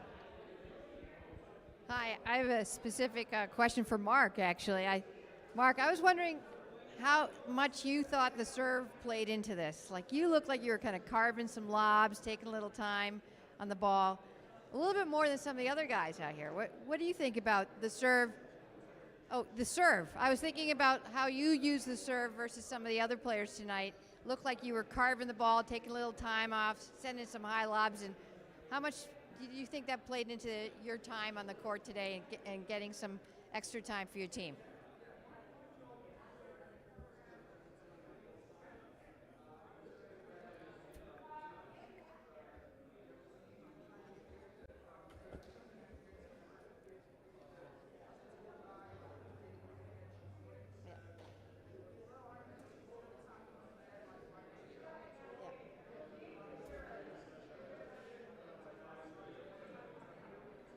Sounds like some trouble with the microphone from Broekman. Extraordinarily witty individual, so I'm sure he has some good commentary from. Excellent question by Coach Christina Brownell. Timmy Brownell's brother. Owen Gooch, Cherokee Mother. Duck Club. I was just wondering for the whole team, were you used to the energy that was brought from the crowd tonight, and sort of how did you adapt to it on court?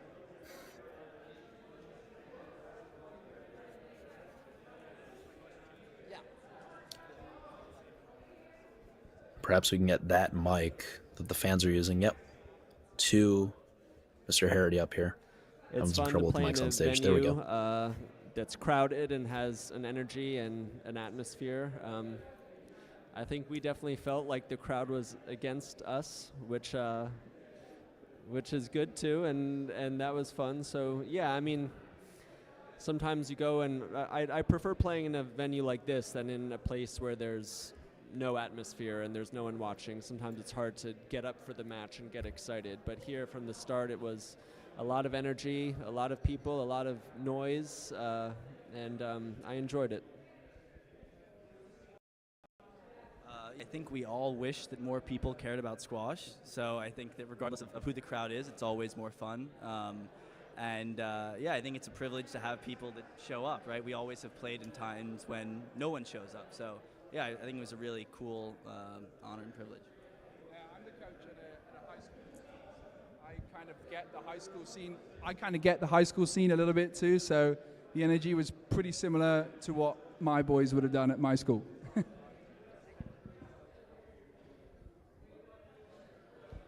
Oliver Scott, I'm a senior here at St. George's. My question's somewhat similar. On court, in the middle of between points, obviously you guys don't usually have comments getting spat at you. What was it like getting heckled by 16-year-olds for the past hour? I mean, honestly, probably for the past 16 years in airports and bus stops and any crowded place, I get random people that come up to me to tell me I look like Mark Zuckerberg. So I'm so used to it now. And every time they do it, they think they're the first person to notice that or come up with that.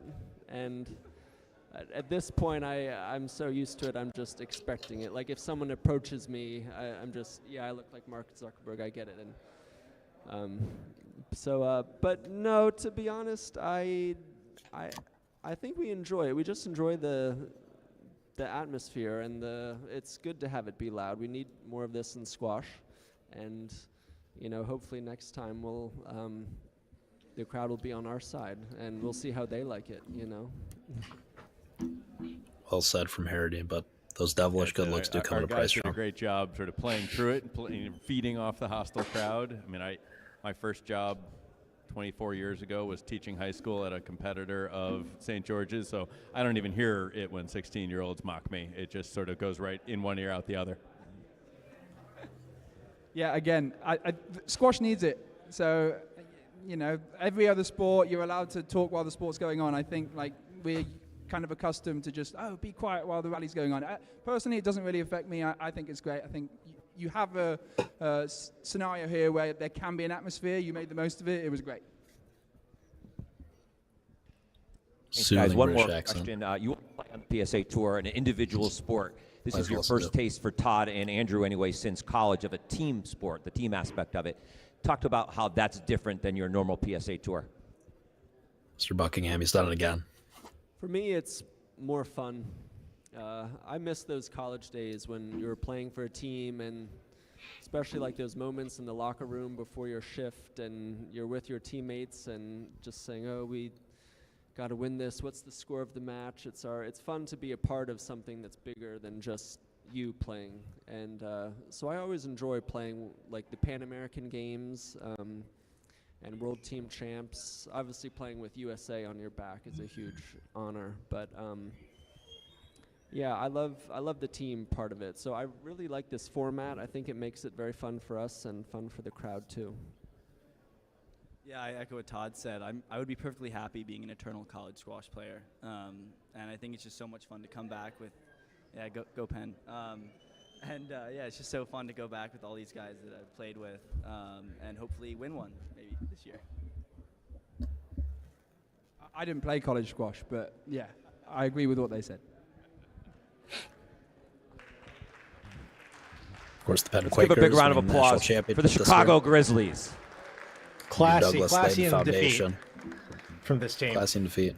Great answers. And Brokeman and Douglas, 100% correct. We need more of this energy in squash. It's great for the game.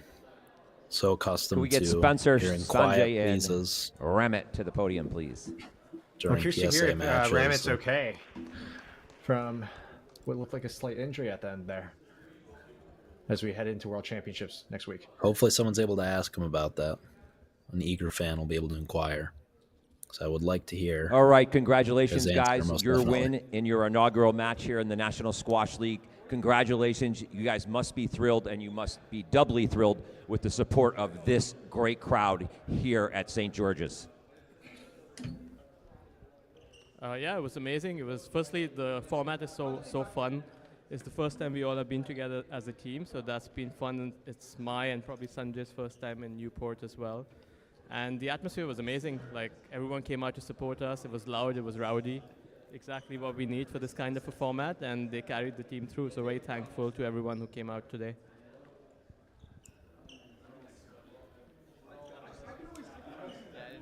What we're doing here with these mics, yeah, just a prop.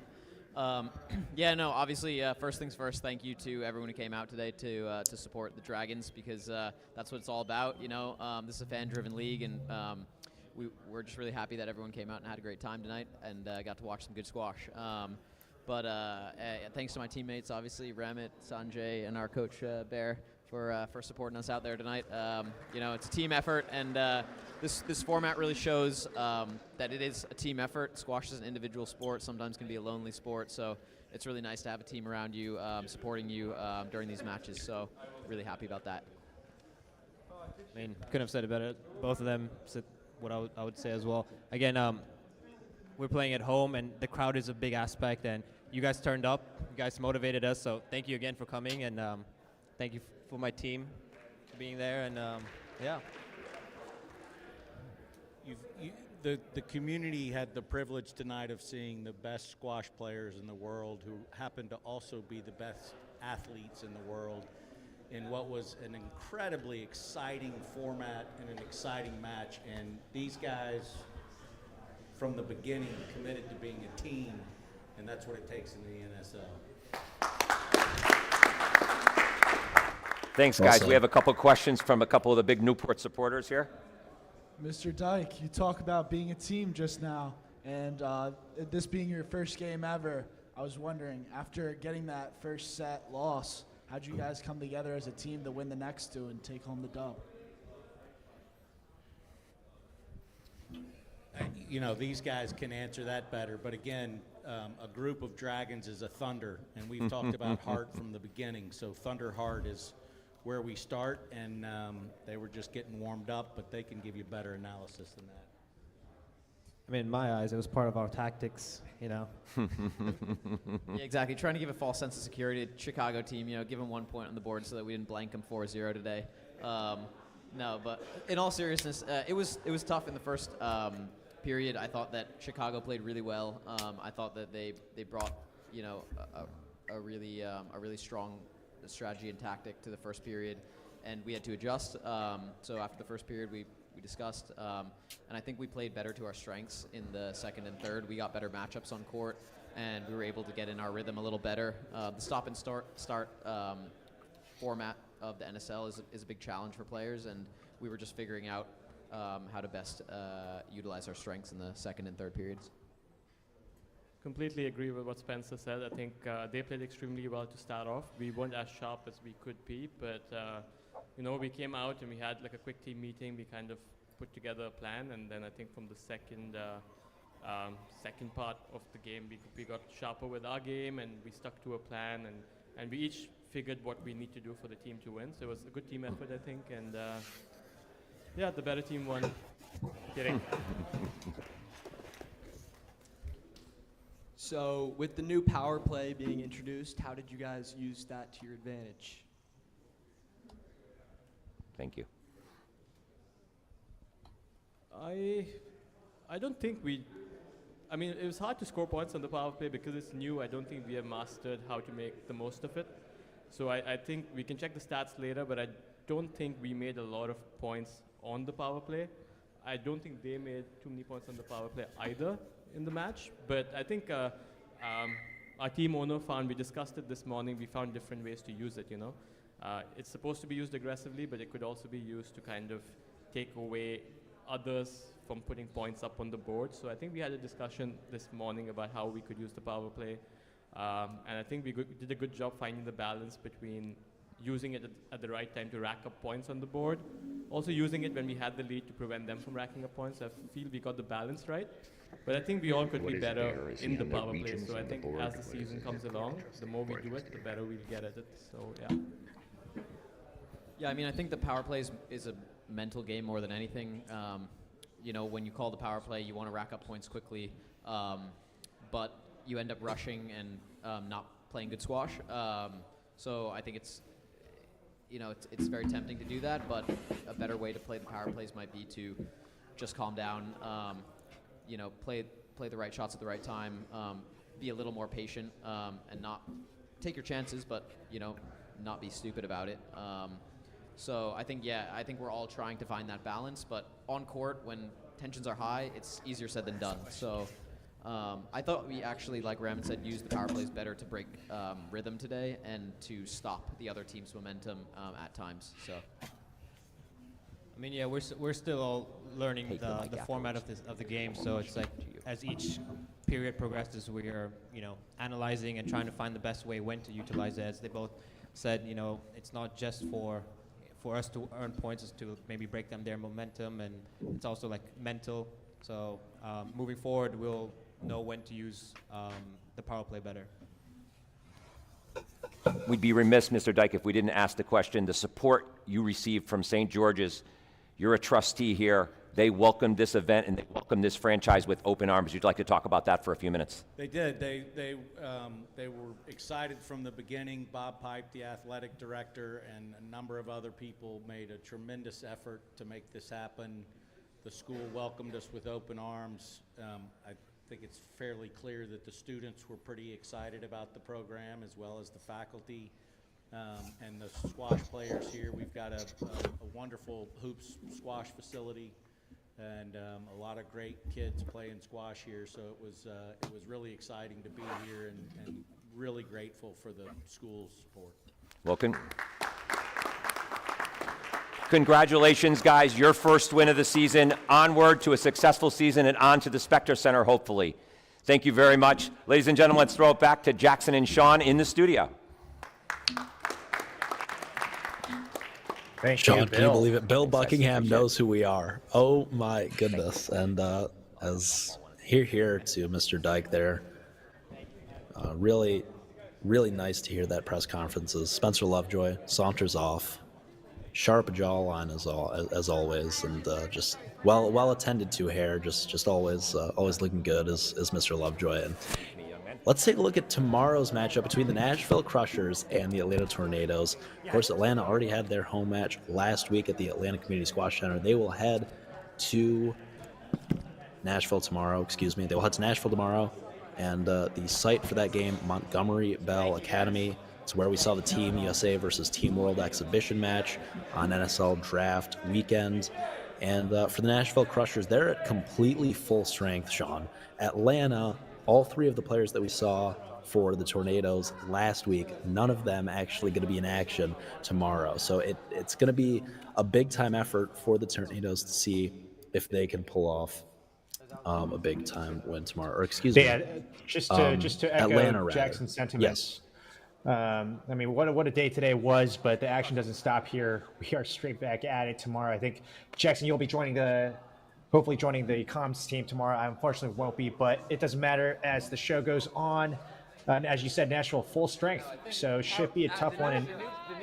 And Atlanta, being that they are a little short-handed, it might be a tough matchup, but then again, they had the win over the season opener, so the pressure is off of them, really.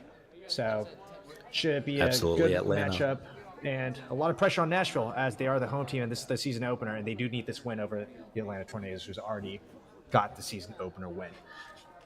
If Atlanta can pull off the win via upset tomorrow on the road in Nashville at Montgomery Bell Academy, where Dylan Cunningham and company have built a heck of a program in short fashion. It's a beautiful facility they have down there in Nashville. If Atlanta can go on the road and pick up a win, they will clinch the South Division and solidify their spot in the NSL Finals at the Arlen Specter Center, June 21st in Philadelphia, Pennsylvania. Meanwhile, if Nashville comes out on top, then it all comes down to the final matchup of the year in the South Division between Nashville and Derby City. And if Nashville wins these next two matches, they will find themselves in the finals. Derby City, playing with their backs against the walls, already a loss in their win-loss record, 0-1. Derby City has to beat Nashville and needs Nashville simultaneously to beat Atlanta just to have a chance to make it to the NSL Finals. But Atlanta in really good shape after not only winning last week, but winning 4-0, and that will be taken into account if there is a three-way tie. But Atlanta controlling their own destiny. Make sure that you don't miss that matchup tomorrow from Nashville, Tennessee, 4:00 p.m., a little bit of an earlier Saturday start. Heck of a match, Sean. Thank you for joining me, and it's been an absolute pleasure to call Week 2 of NSL action, but Week 2 continues and rolls on tomorrow night. Don't miss that, 4 p.m. Eastern Time. 4 p.m. local time, 5 p.m. Eastern Time, 4 p.m. Central Time. My mistake. So, yeah, obviously, Sean and I have different local times, but yes, 4 p.m. Eastern, or 4 p.m. Central. Look at me, I'm all over the place. 4 p.m. Central and 5 p.m. Eastern. Sean Troy, final thoughts and reflections as in the North Division. We just talked about the South, but in the North Division, a commanding 3-1 victory for Newport, and they are in good shape as we're looking ahead to them potentially booking a spot in the NFL and the NSL Finals in June. Yeah, no, it was fantastic. I was incredibly entertained throughout the entire process, and the fact that they level-headed it going into that third, knowing what was at stake in the third, as we weren't going to overtime. I was thoroughly entertained, and these athletes gave us a show tonight. But Jackson, it was a pleasure doing the show with you today. Absolutely, Sean. And for you, sir, my name is Jackson Bragman. Thank you for joining us. Week 2 of NSL action rolls on tomorrow night. But for this evening, that is all. Derby City did not play tonight, but and it's a total goof for me. I was liking to do a big time broadcaster transition out, and that's not going to happen. So in a more casual manner, I will tell you once again for the final time that the Chicago Grizzlies fell 3-1 to the Newport Dragons. Big time win for the home team here tonight. We will see you guys tomorrow from Nashville, Tennessee.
Driving the most important initiatives for the growth of squash in the United States.